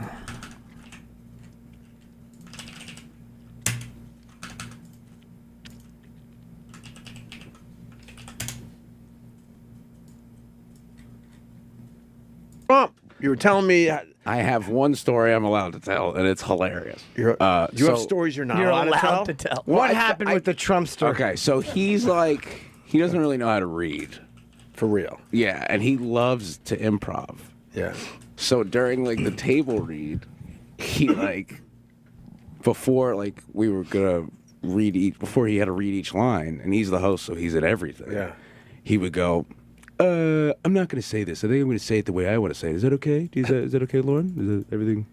And everybody's like, what? And then this is my favorite part is there was a sketch that we wrote where he's at Disneyland with his daughter, and the line is, all right, let's get out of here. Turkey legs? Like, let's like go get turkey legs? And he doesn't know how to read. So he went, all right, let's get out of here, turkey legs. He called his daughter turkey legs. Maybe that was his improv. Oh, no, it wasn't. There's no chance that Trump can't read. He reads a teleprompter for his speech. You can literally see him do it. There's a higher chance that in his older age, he might need glasses and he doesn't want to wear them, or that he literally just likes to improv shit or speak as he wants to speak. But the idea that he can't read is fucking retarded. This is a massive cope. If you think that he can't read, you're coping on such an unbelievably high level. Is this a real representative or is this a fucking troll account? President Trump and Musk are already working hard to bring down the cost of stocks to a level where average Americans can afford them again. I imagine groceries will not be far behind. Is this a real person or is this a troll?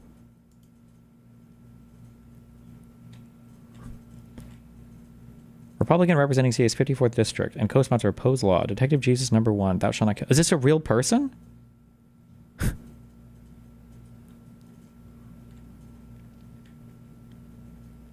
There is no 54th district. Oh, okay. There you go.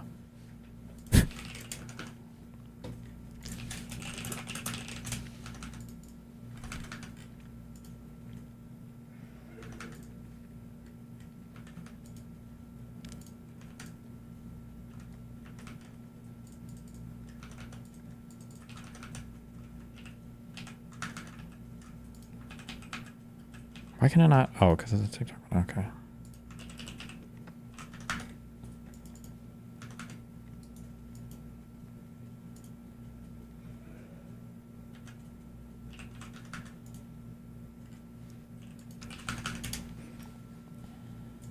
Report about Shiramella was correct.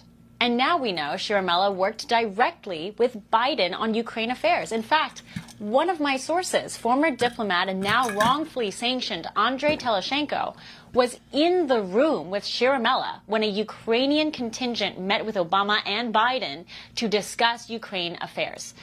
Shiramella was an Obama-Biden guy, and he colluded with Schiff. These guys are still doing the Hunter Biden shit? Okay. The fine point with channel... What is this? Feels like an OAN broadcast. Or Newsmax.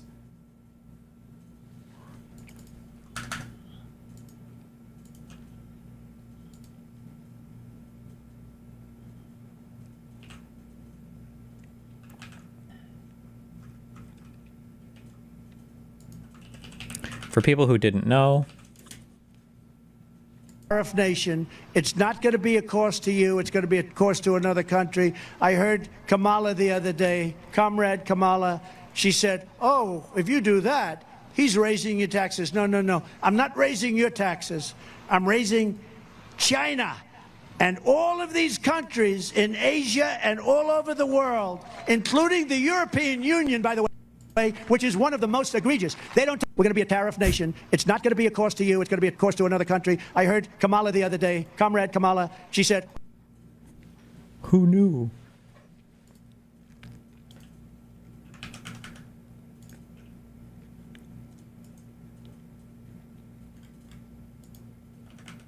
Who knew that he was ever going to do this?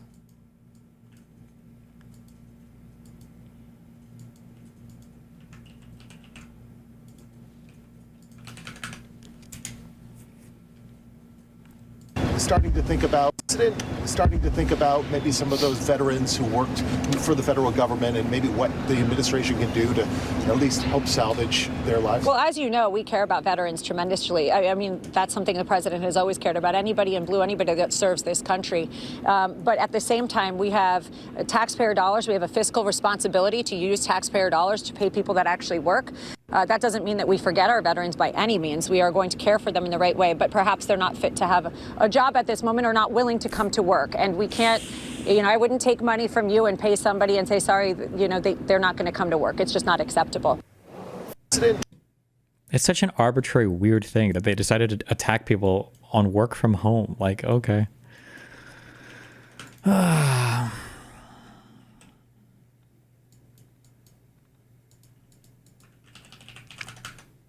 Somebody linked this earlier.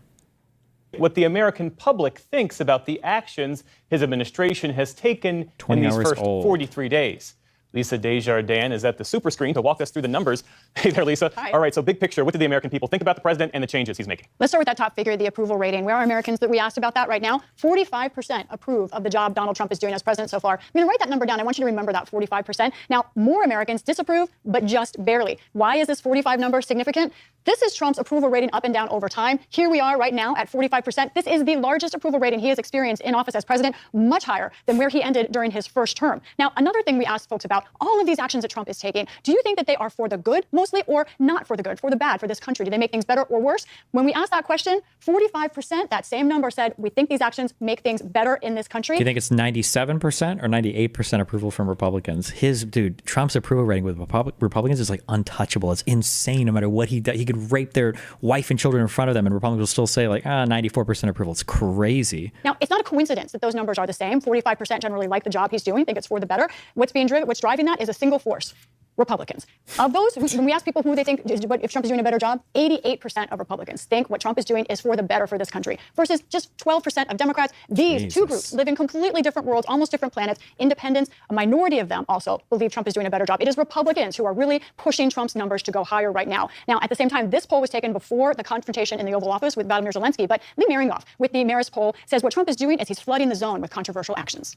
We're just seeing a lot of things happening with little time for the public to digest. The net effect of it all is there's a sense on the part of the public that some things are moving just a little too fast, and they're not totally convinced that things are moving in the right direction. Well, let's talk about the pace of change, because the president has signed something like 76 executive orders. He's fired thousands of federal workers, slashed and frozen government spending. What are people saying about that? Right. We wanted to get deeper into these unprecedented actions. And we asked, do you think President Trump is rushing things, not considering the consequences, or are his actions something that need to happen in order to get government on track? Here's how people answered that question. Most people, 56%, said they think Trump is rushing. He's not considering the impact of his actions. That's the majority. However, it is a significant group, 43% in our poll, who said they think what Trump is doing is necessary to keeping government on track. Our producer, Matt Lothman, called some of the people who answered our poll. One of them was a Republican in Texas who told us he does think he likes what Trump is doing, on immigration, but also in general.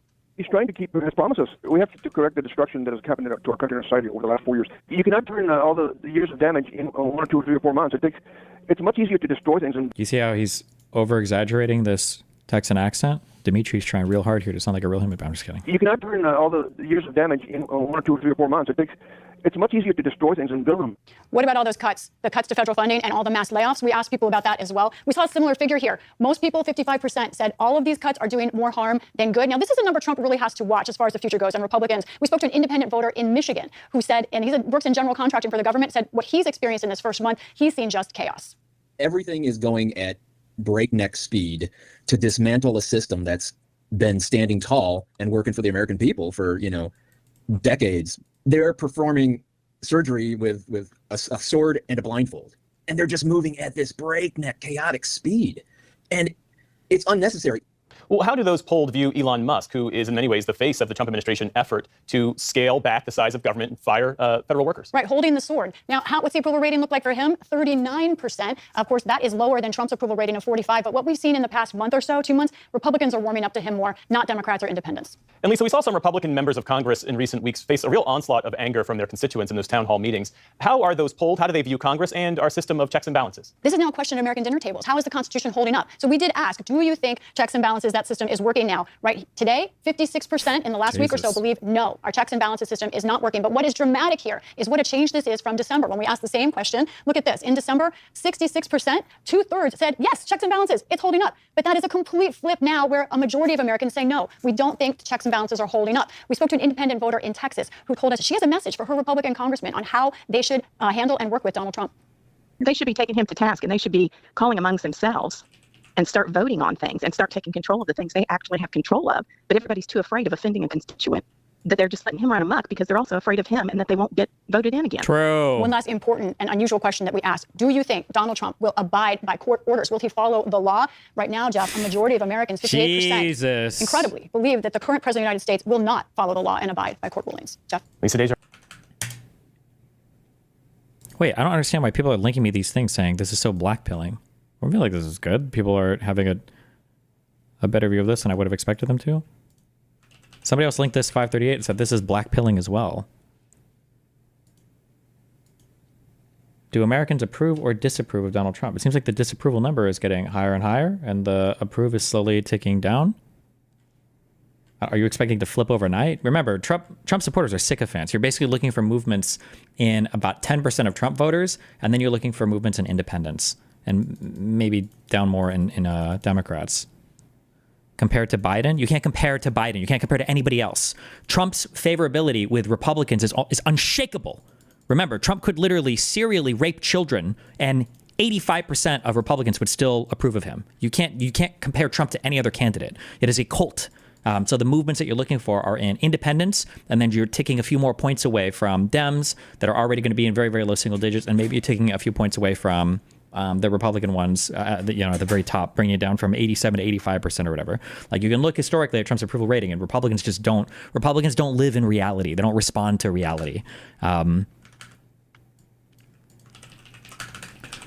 you can look at shit like this, right? Like, what is the U.S. consumer sentiment by party affiliation? Democrats here are around, for Trump in office, it looks like they're around 80 to 70 in here. And then with Biden in office, we got some peaks and a little valley peaks, but around like maybe from 80, they go to like 85, 90-ish maybe on average. Republicans go from 120 average to 50 when Biden's in office. They don't live in the same reality. This is why you have to try really hard to interpret what they're saying too when they're like, oh, the economy's so bad. We're so like, no, bullshit. You don't know what the fuck you're talking about. You're literally just going by what Fox News tells you. Like, this is not a reality living person. It doesn't make any sense. This is unhinged.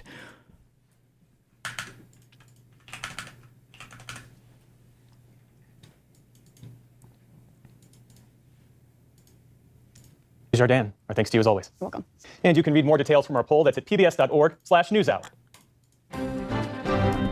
That's exactly what they say about you, Destiny. Okay, and what am I supposed to do with that statement? The difference is, and you've seen it happen with every single conservative I talk to, I will annihilate them on point after point after point after point after point after point after point. What do you mean? Bring me a single person that could bring a single coherent argument in front of me and we can have a conversation. That's fine that they say the same thing about me, but they're delusional and I'm not. You could look at any of the conversations I've had with any of the Trump supporters over the past It's 10 years. And for more on the latest political news, including the fallout from President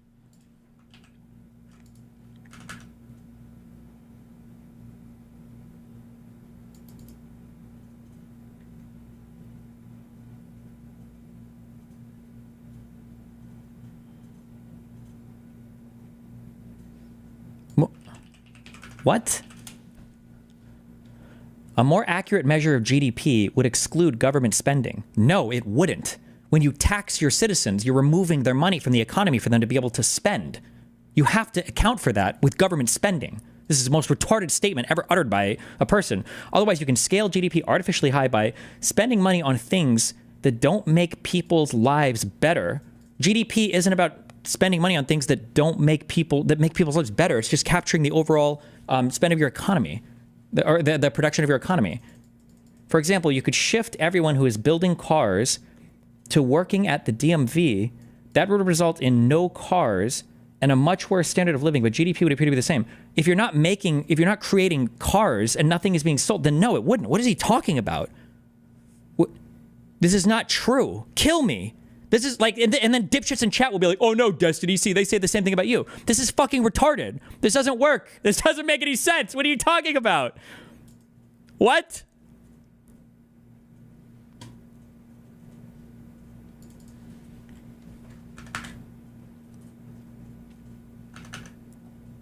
Is there a bad economics post on this yet?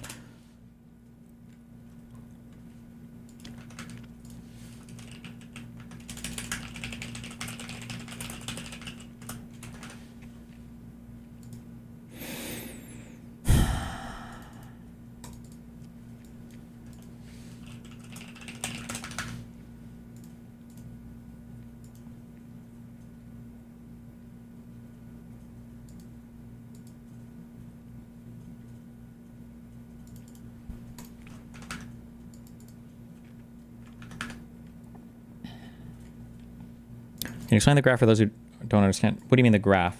This is just an estimate of how our GDP is going to grow over the next quarter. And it was going to be around, I guess, like 2%.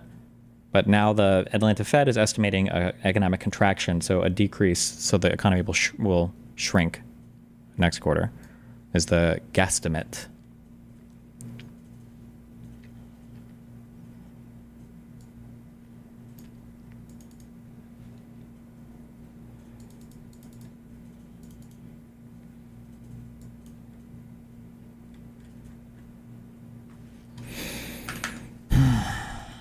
Is there a community notes on this? On what? Oh, on Elon's? Oh. The United States already reports a measure of GDP excluding government spending called value added by private industries. Currently accounts for 88.7% of U.S. GDP and has steadily risen as a share of GDP since 2009 under both Obama and Biden as well as Trump. There you go.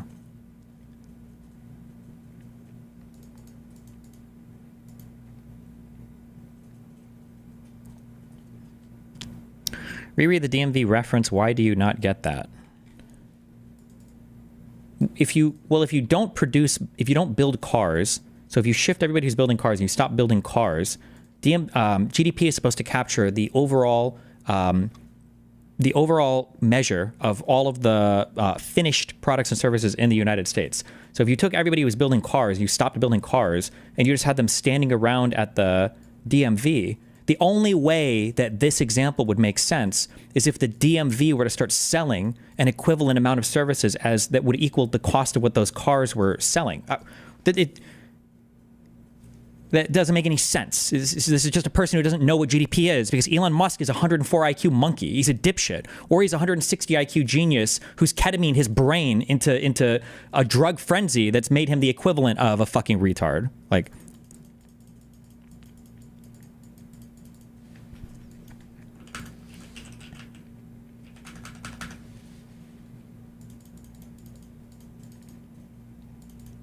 Destiny, their salaries are the final product. Yeah, but their salaries, the salaries that you pay these people, would have to encompass the total amount that was being made by the selling of the cars.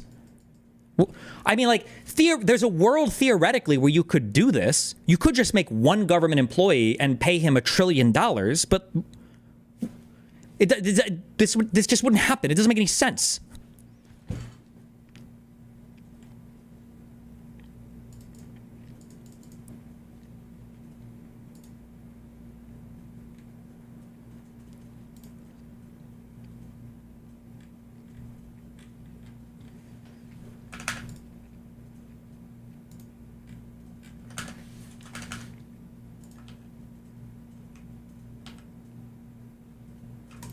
What is this?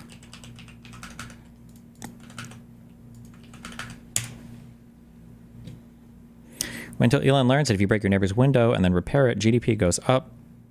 It's security tech bro from East Europe. Up for chat. If you have a second. I love you, buddy. Technically, though, I don't think GDP would go up. That's the window breaker fallacy or whatever. Because whatever because whatever you spend on that window, you're not going to spend on another product. Hold on. Destiny, so you understand why it's a bad metric. GDP is not a bad metric, you inbred dipshit. GDP is GDP. It's a great metric. It just captures the gross domestic product of a country. That's all it is. If you're looking for GDP to measure anything else, then it's not a bad metric. It doesn't become a bad metric because you're retarded. It's just not an appropriate metric for whatever other thing you're trying to apply it to. What are you talking about? GDP is just a snapshot of the overall production of your economy. That's it. It's like saying, like, is this person sick? And you're like, yeah. And it's like, well, what's their height? I don't know, 6'2"? Oh, and they're sick? I guess height is a really shit metric then, isn't it? No, what the fuck? It's not supposed to capture a person's health.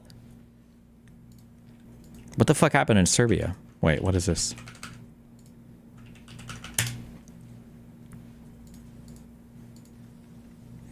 Chaos erupts at Serbian parliament.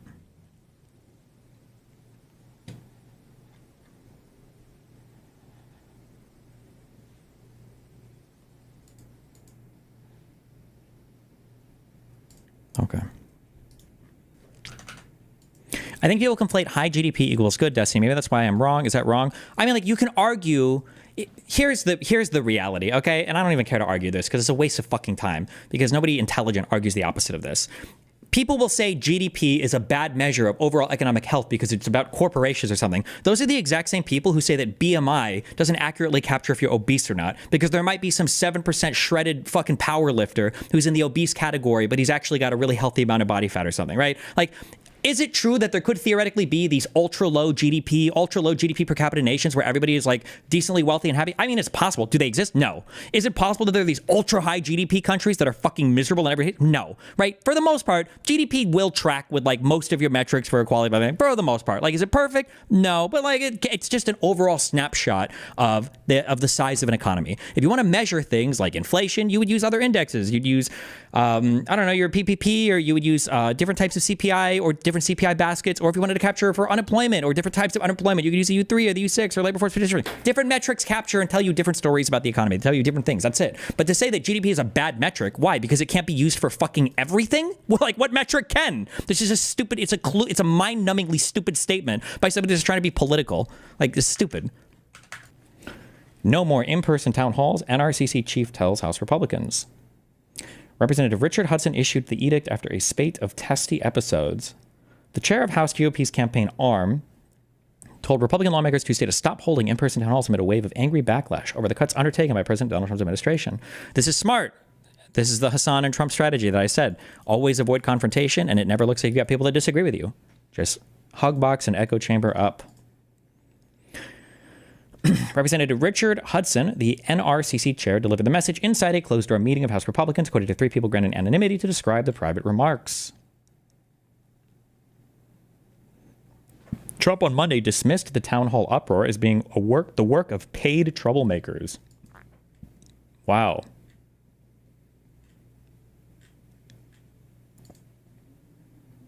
Paid troublemakers are attending Republican town hall meetings. It is all part of the game for Democrats. But just like our big landslide election, it's not going to work for them. Nice. Reality is whatever I say it is. Using Hasan's tactics. True. Jesus. This is the guy we talked to earlier. Am I going to get triggered watching this? Let's watch a short video. Wait. U.S. Attorney General Pam Bondi did not inform White House officials in advance that she planned to distribute the so-called Epstein file binders Epstein files binders to MAGA influencers. Bondi ordered her staff not to tell the White House in the hopes that it would be a good surprise. Now the move has ruffled feathers among those closest to President Donald Trump, including his senior White House staff. Wait, why? What the fuck? What is happening? When more than a dozen MAGA-aligned activists and social media influencers gathered at the White House last week, they had no idea that they were about to be handed binders titled Epstein Files Phase 1, and neither did senior White House officials who organized the event, according to multiple sources familiar with the event. She gave the binders to Charlie Kirk and libs of TikTok. Yeah, all these people were so happy to get these binders, but there was fucking nothing in these binders at all. These fucking retards got here for a photo op and they had nothing.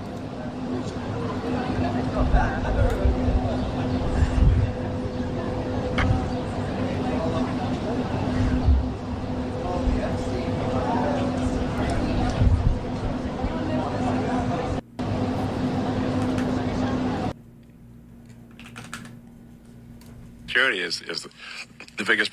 Let's watch a short video. Security is the biggest Ponzi scheme of all time. Like if you look at the future obligations of Social Security, it far exceeds the tax revenue. Elon, I'm going to destroy your argument in under 60 seconds. Listen, I like some of Zach's stuff, but he won't destroy Elon's argument in under 60 seconds. First of all, a Ponzi scheme is intentional fraud, and Social Security has paid on time full payments to all eligible recipients for the last 80 years. So Yeah, it's not intentional fraud, but it's disingenuous to ignore his main argument, because in a Ponzi scheme, early investors are paid out from later investors' money, and there's no real assets in the scheme that are making money. So the scheme collapses when the contributions are not enough to cover the payouts. And that's barely true. I would say that a Ponzi scheme is something that dramatically rewards early investors. So you're getting huge payouts for early investors, which is why future investors aren't able to sustain the payments, right? And they're intentionally set up to be fraudulent generally. So I think calling Social Security, even if for some reason we say it couldn't be funded in the future, a Ponzi scheme fails dramatically on those two grounds, but okay.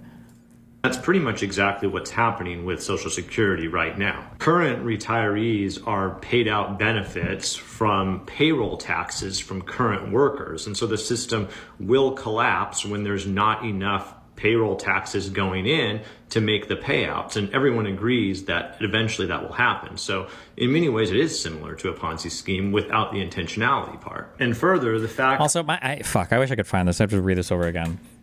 What I read is that even if Social Security went absolutely bankrupt, like if the whole Social Security fund was robbed and it was totally bankrupt and it could only rely on incoming payments, that the lowest that would happen is like you'd be getting basically 60 to 75% of what you're owed for your Social Security paycheck, which would be bad, but it wouldn't be like nothing. But I don't know. I'd have to find that article again. That we've paid out benefits on time for 80 years really has very little bearing on whether we'll be able to do so for the next 70 or 80 years. In fact, everyone agrees that we won't. So this is a disingenuous response to his main point. No, it's not. Somebody tried saying 80 or 83%? Maybe it's that. Ponzi scheme. Then you act like Social Security is guaranteed to run out of money, but there is a very simple way to stop that from happening, but you just don't like it personally. Lift the cap on Social Security taxes.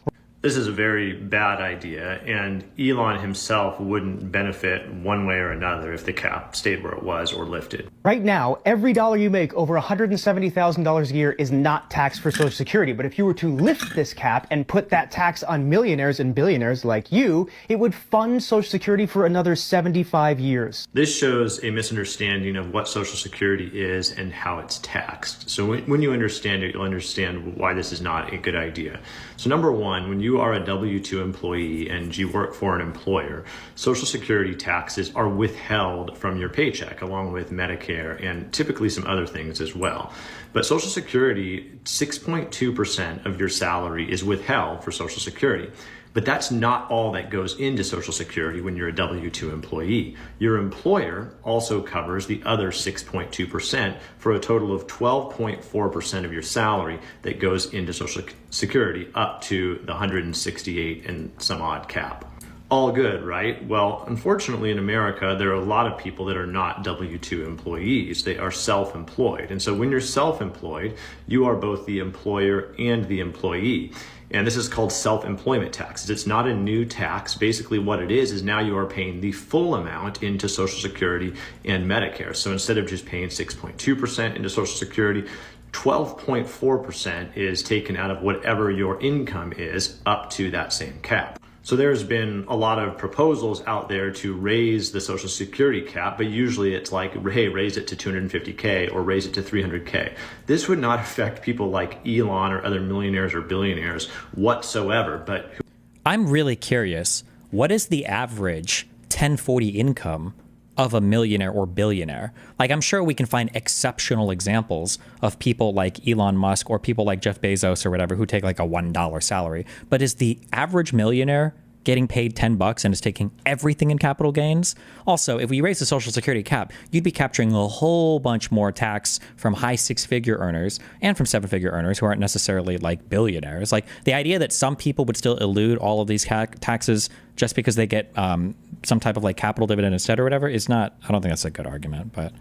who it would affect are small business owners and people that are self-employed that have to pay the full amount into Social Security as part of their self-employment tax and are not W-2 employees. Further, this does not fix the root issue with Social Security, which is a demographic one. There are fewer workers and more retirees. People are living longer. So it raises a little bit more revenue at the expense of small business owners and people who are self-employed, while also not fixing the main root cause. And it probably won't even raise as much revenue as you think, because a lot of those small business owners who are currently, say, operating as an LLC will elect to be taxed as an S corporation, which allows them to give themselves distributions which are not subject to self-employment tax and would take more money off the table for Social Security. But that would be illegal if you, that's just called tax fraud if you do that too aggressively, but okay. So stop lying all the time, and if you really want to solve the problem, advocate to lift the cap on Social Security taxes so kind-hearted billionaires such as yourself can flip the bill to protect our seniors for the next 75 years. And I mean, once you own everything you need and have a few $100,000 in the bank, why not take all future payments and investment options? Because not everybody has that option. What do you mean? Think of all of your high-paid computer, your software engineers, your doctors, your lawyers, your like high-level employees, engineers at any company. Like, these people can't just say, like, hey, can you just stop paying me like all my salary? I only want to be paid in stock options. Like, not everybody has that option available to them. Not make regular Americans pay our entire paycheck into the system while you only pay a minuscule fraction.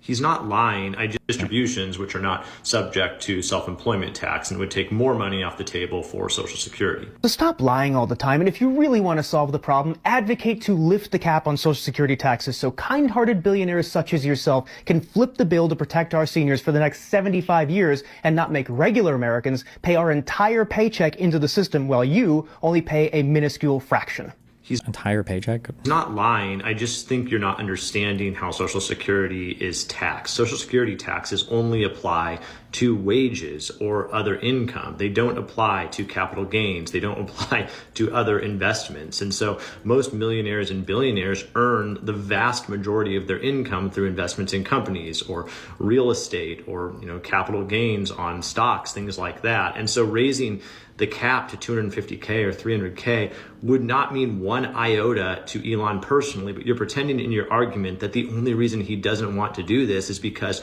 of how much it would affect him personally. And he just doesn't make income that can be taxed on via Social Security, as with most millionaires and billionaires. Now, there are other ways to get at the wealth of millionaires and billionaires, but this suggestion here, as if it's a devious plan by Elon to pay less in taxes, just doesn't make sense. A far better solution to this problem would be to address it probably on the benefit side and do some type of means testing on the benefits where you look and see if people actually need Social Security. So someone like Elon Musk, who is eligible to collect Social Security at a certain age, he wouldn't get it, but people that really need it would get it. I don't know how I feel about that. If I pay into it, I'm paying into it with the expectation of getting it back. The alternative of trying to address it as far as on income and raising the cap just doesn't make sense with how Social Security is currently taxed. I'm also not sure how much that would actually help. Okay, last thing here. What is this? We're living in the most momentous and dangerous of times. I do not need to describe the grave nature of the threats that we face or the devastating consequences that we will have to endure if those threats would come to pass, because the question is no longer whether Europe's security is threatened in a very real way or whether Europe should shoulder more of its responsibility for its own security. In truth, we have long known the answers to those questions. The real question in front of us is whether Europe is prepared to act as decisively as the situation dictates, and whether Europe is ready and able to act with speed and with the ambition that is needed. In the various meetings in the last few weeks, most recently 2 days ago in London, the answer from European capitals has been as resounding as it is clear. We are in an era of rearmament, and Europe is ready to massively boost its defense spending, both to respond to the short-term urgency to act and to support Ukraine, but also to address the long-term need to take on more responsibility for our own European security. And this is why today I have written a letter to the leaders ahead of Thursday's European Council. This is why we are here together today. I have outlined in this letter to the leaders the Rearm Europe plan. This set of proposals focuses on how to use all the financial levers at our disposal in order to help member states to quickly and significantly increase expenditures in defense capabilities, urgently now, but also over a longer period of time over this decade. Now, there are 5 points to this plan. The first part of this Rearm Europe plan is to unleash the use of public funding in defense on the national level. Member states are ready to invest more in their own security if they have the fiscal space, so we must enable them to do so. And this is why we will propose to activate the national escape clause of the Stability and Growth Pact. This will allow member states to significantly increase their defense expenditures without triggering the excessive deficit procedure. So if member states would increase their defense spending by 1.5% of GDP on average, this could create fiscal space of close to 650 billion euros over a period of 4 years. The second proposal will be a new instrument. It will provide 150 billion euros of loans to member states for defense investment. This is about basically spending better and spending together. And we're talking about pan-European capabilities domains like, for example, air and missile defense, the artillery systems, missiles and ammunition, drones and anti-drone systems, but also to address other needs from cyber to military mobility, for example. This will help member states to pool demand and to buy together. And of course, with this equipment, member states can massively step up their support to Ukraine. So immediate military equipment for Ukraine. This approach of joint procurement will also reduce costs. It will reduce fragmentation, but it will increase interoperability and, of course, strengthen our defense industrial base. And it can be to the benefit of Ukraine, as I've just described. So this is Europe's moment, and we must live up to it. The third point is using the power of the EU budget. And there's a lot we can do in this domain in the short term to direct more funds towards defense-related investments. And this is why I can announce that we will propose additional possibilities and incentives for member states, that they will decide if they want to use cohesion policy programs to increase defense spending. Now, the last 2 areas of action aim at mobilizing private capital by accelerating the Savings and Investment Union and, of course, through the European Investment Bank. So to conclude, Europe is ready to assume its responsibilities. Rearm Europe could mobilize close to 800 billion euros of defense expenditures for a safe and resilient Europe. We will, of course, continue working closely with our partners in NATO. This is a moment for Europe, and we are ready to step up. Thank you very much. Well, good luck.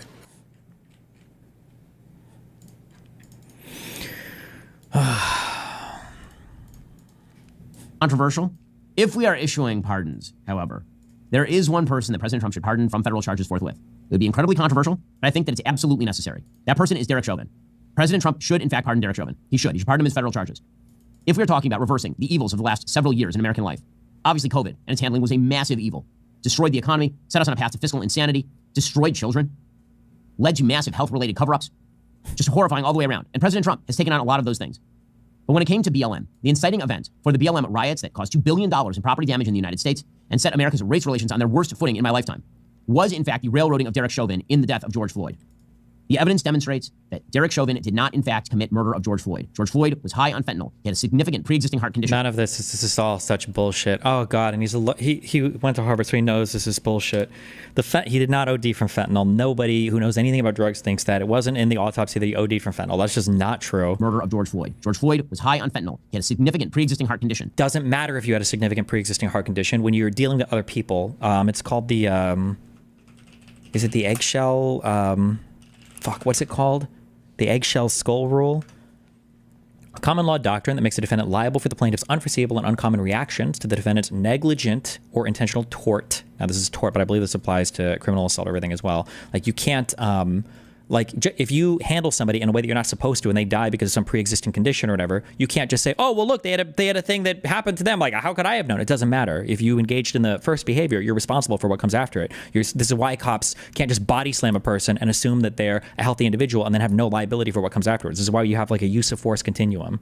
George Floyd was saying he could not breathe before he was even out of the car. He was in the car saying he could not breathe. Derek Chauvin, for large segments of even the... Yeah, but then he's in police custody. If he can't breathe and he's in police custody, he's their responsibility. You can't exacerbate his condition at that point. Let's assume even if what you're saying is true. Tape that was shown had his knee on George Floyd's shoulder or back, not on his neck. The autopsy of George Floyd showed that he had no damage to his trachea. He doesn't need damage to the trachea to not be able to breathe. That probably George Floyd died of excited delirium. Even if that was true, then he was in police custody. They should have got a medical attention. There were no accusations, even at trial, that Derek Chauvin had committed a hate crime against George Floyd or that he targeted George Floyd because of his race. Nonetheless, on the basis of extraordinarily scanty evidence, and despite the fact that there was massive pressure on the jury, that the mayor of Minneapolis paid a settlement to the George Floyd family immediately. I wonder if he's talking about the settlements that who's paid settlements so far to Trump? Twitter has, Meta has. What was the one about the fake rape accusation? I keep fucking this up. The people that also own Disney, was it NBC? ABC has, how many people have paid settlements to Trump instantly? President of the United States suggested that Derek Chauvin was guilty right off the bat, that the jurors were being openly threatened and admitted as much. Despite all of that, Derek Chauvin was convicted on federal charges and pled guilty to federal charges. Derek Chauvin should, in fact, be pardoned on that. About the eggshell skull thing, I have Ben Shapiro talk about that specifically. You've heard him talk about it specifically? Do you have a link to it? We'll be covering that a lot more in coming weeks because I think it is worthwhile to remember that there is a man who is rotting in prison because the media decided in the middle of 2020 that they were going to turn a tragic law enforcement stop that ended with the death of a man who had a significant problem with drugs and pre-existing health problems into the raison d'etre of the entire 2020 election. And it led to vast chaos. It led to, again, the destruction of racial comedy in the United States, $2 billion in property damage, and a guy rotting in prison who the evidence demonstrates certainly was not guilty beyond a reasonable doubt in that case. If we're gonna... Fuck, I haven't done my taxes yet, and I don't know if I should. The IRS is drafting plans to cut as much as half of its 90,000 person workforce. Should I just not pay them? Should we just say fuck it to taxes this year? Talk about delivering racial comedy in the United States, $2 billion in property damage, and a guy rotting in prison who the evidence demonstrates certainly was not guilty beyond a reasonable doubt in that case. If we're going to talk about delivering pardons, President Trump, I think, should really seriously consider pardoning on federal charges, he can't pardon on state charges, Derek Chauvin, who was convicted of the murder of George Floyd. As I say, we will be covering this pretty extensively in the coming weeks. Right now, you should go to pardonderek.com and sign our petition asking President Trump to grant justice to Officer Derek Chauvin. That is pardon, P-A-R-D-O-N, Derek.com, P-A-R-D-O-N-D-E-R-E-K.com. Why are we even relitigating this? Or, yeah, I don't even know why we're bringing this up.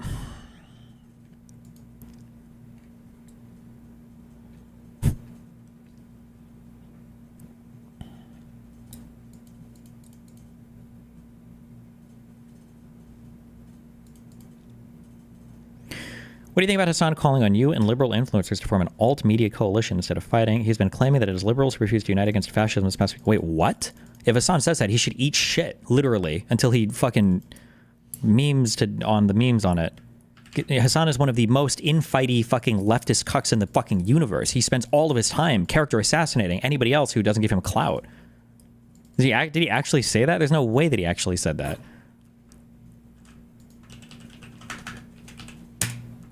What's up, everyone? Is it in this video? That means I've probably been banned. That's right.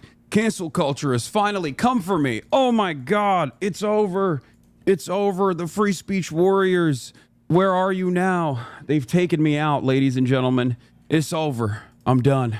couple days ago, I had a conversation where I was responding to the Republican House of Representatives Speaker, and I said some things. Let's take a look at what I said. Libs of TikTok, of course, posted about it. Here's what Libs of TikTok claimed I was saying. Some parties just call for violence against a sitting U.S. senator. If you cared about Medicaid fraud, you would kill Rick Scott at FBI. This got 17,000 likes. It was on February 28th. Let's take a look at this clip really quickly. There's about $50 billion estimated that are lost every year in Medicaid, just in fraud alone. No. If you cared about Medicare fraud or Medicaid fraud, you would kill Rick Scott, okay? You wouldn't make Rick Scott, former governor of Florida, Rick Scott, you wouldn't make him a prominent part of the Republican Party. Now, that seems like a wild thing to say. Oh my God. Is this person calling for the death of a U.S. senator? Of course not. I was not calling for the assassination of a U.S. senator. So I went back to figure out the context. Here it is. Let's take a look. Are people who are covered by Medicaid now going to potentially lose Medicaid coverage as a result of this? No, look, the White House has made a commitment. The president said it over and over and over. We're not going to touch Social Security, Medicare, or Medicaid. We've made the same commitment. Now, that said, what we are going to do is go into those programs and carve out the fraud, waste, and abuse and find efficiencies. A couple of examples. You know, there's about $50 billion estimated that are lost every year in Medicaid, just in fraud alone. No. That fraud is not coming from individuals. It's coming from providers. They're not tackling providers. They're not actually going after like false billing. They are trying to cut recipients. If you cared about Medicare fraud or Medicaid fraud, you would kill Rick Scott. The reason why I'm saying if you cared about Medicare or Medicaid fraud, you would kill Rick Scott is because, and not make him a prominent part of the Republican Party, is because he to this day is still known as committing the largest Medicare fraud in U.S. history. They want to cut SNAP. They want to cut Medicaid. They want to cut the funding of Medicaid. They want to make it harder for people to receive Medicaid. They don't want to actually go after medical providers or the insurance companies or the nursing homes that are lining their pockets with major donations. Those are the people who actually engage in the fraud. It's not your uncle that's like lying about their condition and stealing money from the government by going to the doctor or whatever. Okay, so obviously I should have used hyperbolic language. Wait, okay, so you did what you got banned for. What was the point of adding context to that? It doesn't, I mean, like, I think everybody understood what you were saying. I don't think adding more context to that changes anything, but okay.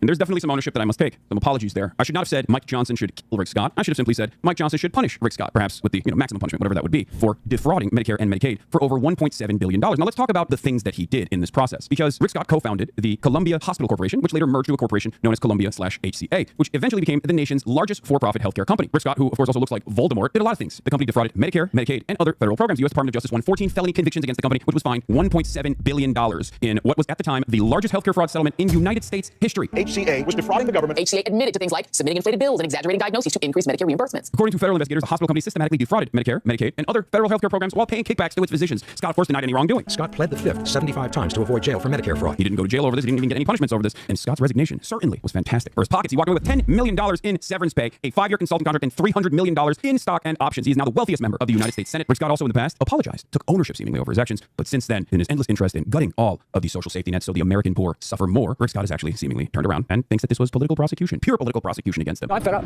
I watched what happened to me and my company. I've watched what's happening. I've talked to business people over the years, what's happened to them when you have political persecution. What I was simply trying to say is Republicans don't care about the actual fraud that takes place in terms of government entitlements programs, in terms of government expenditure. Because if they did, they obviously would punish Rick Scott. Rick Scott would not be a prominent fixture of the Republican Party. Rick Scott, who was elected as the governor of Florida after he committed the largest Medicare fraud in U.S. history at the time. $73 million. That's the amount that we know about so far that Scott and the Republican Party spent on TV advertising. Rick Scott, who then went on to become the Florida senator. On Sunday, a manual recount confirmed Republican Governor Rick Scott's victory over the incumbent Democrat Bill Nelson. Once again, after doing insane amounts of Medicare fraud. Elon Musk posted on X his support for Florida Senator Rick Scott for Senate Majority Leader. This was simply the point. But of course, Republicans want to avoid this point. Asmongold, for those of you who don't know, is a right-wing political commentator. He does have some centrist opinions every now and then. I believe he himself actually is a big advocate for healthcare, likes Bernie Sanders, but spends most of his time simply sitting around and reacting to Donald Trump. He is now, officially, by my estimations, a larger right-wing political commentator than even the likes of Ben Shapiro. Very successful in this field. His videos reacting to Donald Trump get millions of views, more so than the Daily Wire could ever dream of. Asmongold also is the largest political content creator on Twitch in general. He's the largest political streamer now. He's double my size. He's always been double my size, but he's now double my size when it comes to political commentary as well. So let's see what the largest free speech defender had to say. He actually voluntarily brings this up in a YouTube video called "What the fuck is Twitch doing?" I love that these guys are fighting now. YouTube videos from 2 days ago with 1 million views. The first 13 minutes of it is just reacting to the latest Ethan Klein video, who is falsely smearing me as someone who doesn't care about Israeli civilians or whatever, which is obviously incorrect, but we'll get to that perhaps down the line. He packaged that up with the Libs of TikTok video to call for my banning. Let me see if I can find it here. As I said, I do try to maintain a degree of neutrality with a lot of this stuff, and I try not to go too super hard on it. I'll link you guys the video real quick before I get into it. And he's linking the Ethan Klein video to his audience because, to show support. Yeah, there's the video. It's the Ethan video. Perhaps this is the reason why Ethan Klein doesn't talk about Asmongold and his apologia for certain regimes of the past. Ethan, who really cares about anti-Semitism, of course. That's why he constantly comes after me, someone he knows has a long track record alongside him at times, attacking anti-Semites and explaining to people what famous dog whistles are and things of that nature. But that'll be for a different day. People are so ideologically captured, it's sad. I think a lot of people are. I saw this the other day, actually this morning. Where is it here? Here we go. Hey, Dan Clancy. Thought we were just on another happy birthday song, you hack fuck. Anyone else get permabanned on Twitch for this? This is beyond the pale. This is enticing your audience to kill a sitting senator. Don't people go to jail for this? This is not me enticing my audience to kill a sitting U.S. senator. That is ridiculous. Everybody knows that is ridiculous. The people that are complaining about this know that is ridiculous. But I'm glad that I was able to show you the context, the full context of what I was talking about. If you cared about Medicare fraud or Medicaid fraud, you would kill Rick Scott. Okay? You wouldn't make Rick Scott, former governor of Florida, Rick Scott, you wouldn't make him a prominent part of the Republican Party. That is crazy. That is nuts. And I've said before, there's a statute of limitations, but apparently this was yesterday. Yeah, this happened yesterday even. Oh my God. How's it not against the TOS? It is. And it is an open call to violence. And I would challenge anybody who thinks that it's not an open call to violence to say that exact thing about Donald Trump and then tell me if Secret Service shows up at your house or not. Really. It's very obviously a call to violence. And Twitch doesn't do anything? Well, I don't know if they've really seen it or anybody's reported it or anything like that. I think Asmongold is covering this because he wants Twitch to see it. He's done this a couple times in the past couple of weeks. I understand. We are ideologically butting heads on Twitch. Asmongold and I disagree vehemently on a lot of issues, all the way from the history of Nazi Germany down to the fact that immigrants are not actually contributing to the American crime rates in the way that the Republican administration presents it. They're not destroying our culture in the way that Asmongold approaches the subject matter. There's plenty of disagreements there, and I think that he's doing this deliberately, I will say, in an effort to, shit stir a little bit and try to get me banned, which worked. The clip's too short, maybe it's out of context? I hope so. I definitely do. Hopefully it's out of context. Now, once he said this, does Asmongold go back and seek out the context? No, he doesn't. Instead, he follows through, basically packaging this as a Hasan is a radical who must be banned. It's a joke, Lamau, he responds to. Would you tell that joke about Donald Trump? I think people would tell way crazier jokes about Donald Trump, and people have told way crazier jokes about Donald Trump. My statement was hyperbolic. That much is obviously clear. But the intention of it was not a call to violence directly against a sitting senator, but instead was to show the hypocrisy of the Republican Party in terms of how little they truly care about Medicare and Medicaid fraud, because that happens at the point of the provider and not necessarily in the point of the recipients. They want to cut Medicare and Medicaid for the recipients to the tune of $800 billion, and in order to justify that, they will do everything in their power to lie and claim that it's actually your grandparents that are stealing from Medicare and not people like Rick Scott. Because people like Rick Scott either fund the Republican Party and oftentimes the Democratic Party as well, or they sometimes run for office as Republicans. Rick Scott has won re-election to the United States Senate. Here are the numbers. That's the point. Now, should the likes of Asmongold seek out further context? I think yes. I think when you have millions of people watching your videos, it would be nice to at least inform them of what the true context is. And now that this context exists, will Asmongold watch this video? Will he go back and say, hey, my bad? Maybe. I'll be honest. Perhaps he will do that. We shall see. Donald Trump didn't commit Medicare fraud, but yes, if he did, then yes. Okay, so then no. He then follows up with another tweet of mine. This isn't Assange's only first foray into political violence. This was the weapon used to assassinate Japanese Prime Minister Shinzo Abe. Archive link and replied. It was now deleted post. Well, I didn't delete it. Twitter forced me to delete this. But I'll tell you this, it's not the first time. This is the second time. No joke. Yes, neither of these, by the way, have resulted in any sort of action from Twitch at all. Your Reddit advocated for killing too. Sorry for spam. Yeah, but here's the difference, right? When did my Reddit advocate for killing people? When did this happen? And also, when did I advocate for it? He also then, to further push the narrative that I'm a radical, a scary radical who advocates for violence, he shows this tweet, briefly, my old tweet that Twitter actually forced me to ban, which is a tweet where I... Wait, what is this? Why am I watching this? It's just going over Hasan versus Asmongold fighting? Is that... Quote retweeted sitting U.S. Senator Tom Cotton, who was advocating to kill peaceful pro-Palestinian demonstrators all the way from April 16th, 2024, almost an entire year ago, where I famously quote retweeted the doohickey, or I guess a meme of a doohickey that was responsible for the assassination of Shinzo Abe. Now, of course, this wasn't serious. I fib. I did this in response to a sitting U.S. Senator who had previously in the New York Times written about executing Black Lives Matter protesters by using the military, and this time around, April 15th, was... I need to copy some of these strategies. So, like, if I would have tweeted this out, but I see I'm a loser. I do the losing strategy. I would say... Yeah, I did tweet out a death threat because this motherfucker's been saying shit like this over and over and over again. Fuck him, I don't care. But I see now that's the losing strategy. You have to live in both worlds. What Hasan does is Hasan says, well, no, this was a joke. I didn't mean this. But then he goes on to fully justify the actual threat. This is the key, right? Notice Hasan doesn't just say, okay, when I tweeted that, obviously I was joking. He says, I was tweeting that and I was joking. But this is a guy who had threatened to murder Black Lives Matter protesters. He was threatening to have people murder Palestinians. It's like, okay, well, you're giving so much justification. It feels like you're almost justifying tweeting a death threat at him. Like, own it. Be based, you know? I mean, I understand, I guess, why he wouldn't be. You don't want to get banned, sure. But, like, don't live in both worlds then.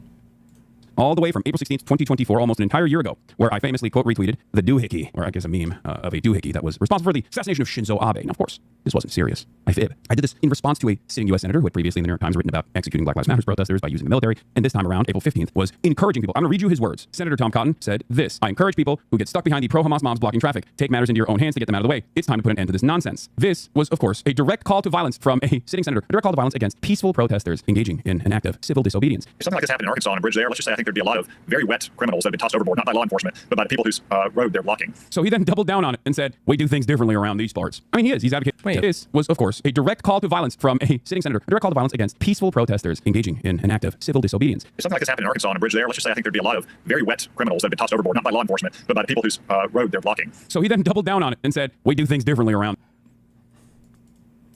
I mean, I guess if, I don't know how high their bridges are. I guess that's a call to violence. To toss somebody over into the water, I guess is, I mean, it makes it sound like you wanted to fucking murder them. But I mean, that is violent to forcibly remove people. That's true. But also, I mean, like, blocking traffic is, I don't know how I feel about this form of protest.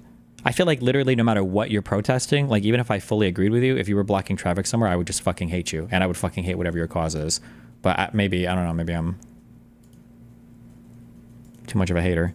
On these parts. I mean, he is. He's advocating for a direct call for violence. I jokingly quote retweeted that statement with the doohickey. But of course, that was apparently a bridge too far as well for Asmongold. I'm sorry. I've offended Asmongold's sensibilities. Of course, no comments on Tom Cotton, a sitting U.S. senator, actively urging his constituents to go out and kill peaceful demonstrators who are... That's an... Okay, if you're going to say that by saying, man, if we were trying to cross some fucking bridge and there were protesters blocking it, there'd be a lot of wet protesters. If you're going to say that's a call to violence, then you're definitely at and past that call to violence by saying people should kill Rick Scott or whatever, or people, or here's a picture of the assassination gun used against the Japanese guy.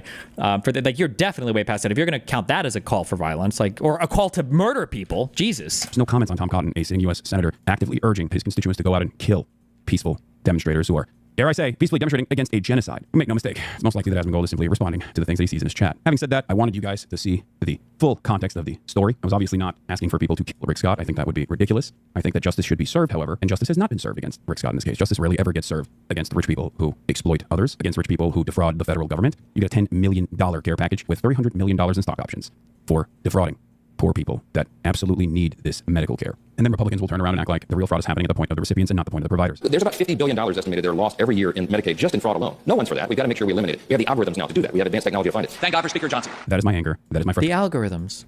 And every single person, not Asmongold, but every single Republican operative online, from Tim Pool, the libs of TikTok, to many others, know that that is the reality. But they also want you to be distracted. They don't want you to realize that this is what the Republicans are doing. So I urge all liberals, progressives, or even people who are worried about their grandparents or their parents losing their health care, people who might be worried about their children no longer being able to receive Medicaid, to focus on who the vectors of harm truly are, what they're actually doing. This is why we're doomed. And like, I don't care. Most of you disagree with this too. I don't give a fuck. This shit is never getting solved. You guys should die from your fucking lack of healthcare.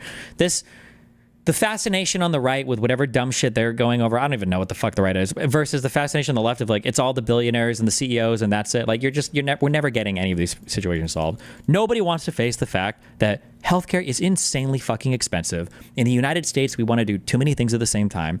If we want to cut back on the costs, we're going to have to cut from somewhere. You can try to regulate some of these fucking insurance companies, whatever, a little bit more if you want, but that's not where the majority of the money is going. The majority of the money is going on an inordinate amount of cost of care. And unless you're willing to actually have a difficult conversation about that, which most of the American public is not, none of these issues are getting fucking fixed. It's just going to be bitching about these stupid bullshit ass things indefinitely until you have blamed every last billionaire and literally nothing has fucking changed about it. Instead of constantly engaging in petty squabbles. I shouldn't have used the term kill. I should have used either the term capital punishment or just punishment in general. But once again, I've let you down. I've used hyperbolic language, and that hyperbolic language has brought trouble my way. As one of the largest progressive, leftist, political content creators online in what feels like is a sea of reactionary sentiment, I am promising you that I will try to use more deliberate and more careful language going forward. Having said that, of course, in an 8 to 10 hour broadcast when I'm constantly in a contentious battle with members of the chat, because there's always free flow conversation and a lot of back and forth going on in the community, there will probably be some moments that are clippable. But I will try to minimize them to the best of my ability. On that note, I love you all, and I will see you when I'm unbanned. Good one. 12 hours later.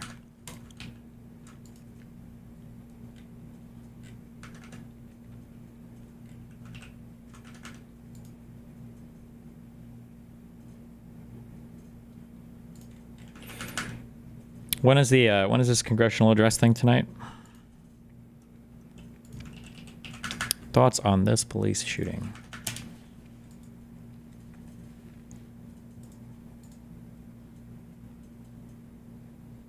Hey, Barry Ryan, just get it across the street. The address of your emergency. Hi, yes, I'm at Main Event Entertainment in Highlands Ranch. We just heard gunshots from inside the building. We just heard gunshots from the building. Everybody's running. Okay, do you know how many people are involved? We're not sure. We just heard a lot of gunshots, and now people are exiting the building. How many gunshots did you hear? We heard a lot. It was like too many to count. It was at least 10. At least 10.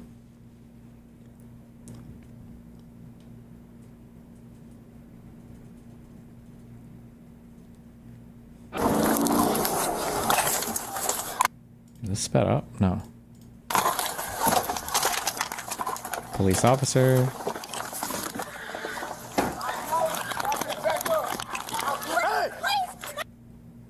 Bro, I can't see shit.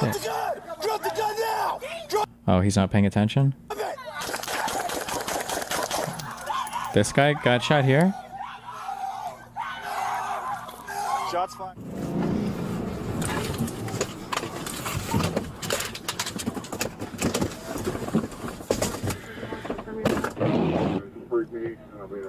Oh wait, was he holding a gun? I can't tell.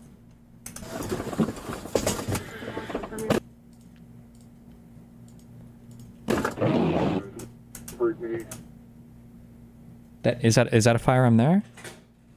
I think it is. It looks like he's pointing it at somebody.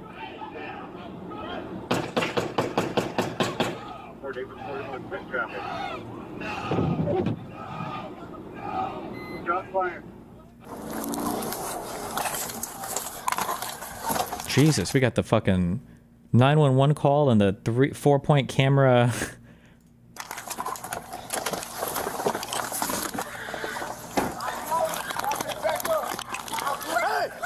Drop the gun! Drop the gun now! Drop it!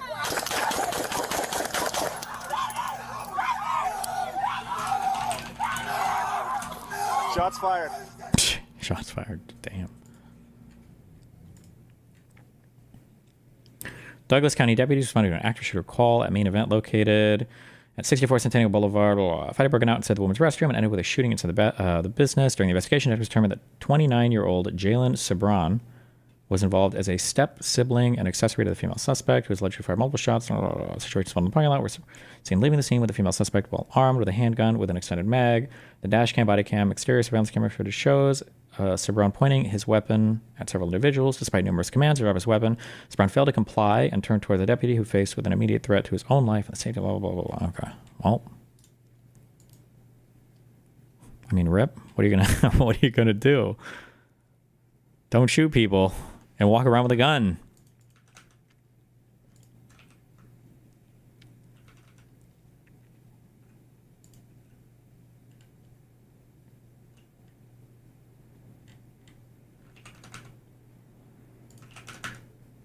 Wait, the speech is at 9? Wait, is it seriously? Trump Congress address.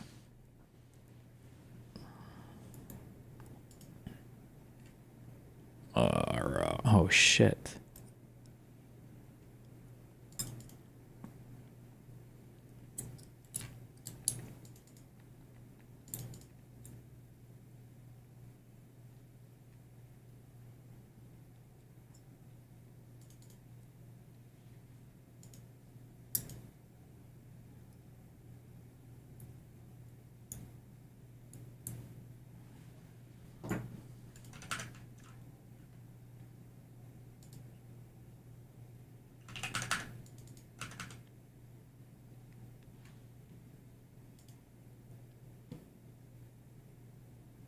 Damn, tonight's gonna be wild. Okay, listen, I need to do shit. I'll be back. Hopefully like 8:30 or 9 o'clock.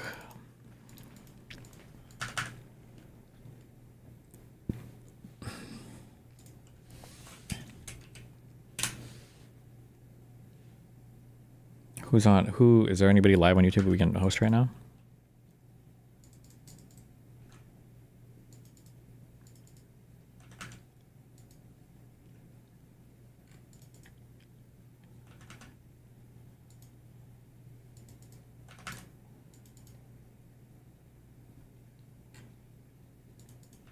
Nope. Okay. All right. I should be back in a few hours, hopefully. Be careful. Don't die. 8:30 or 9. Don't die. I've said that like 20 times. Maybe you should die. Just kidding.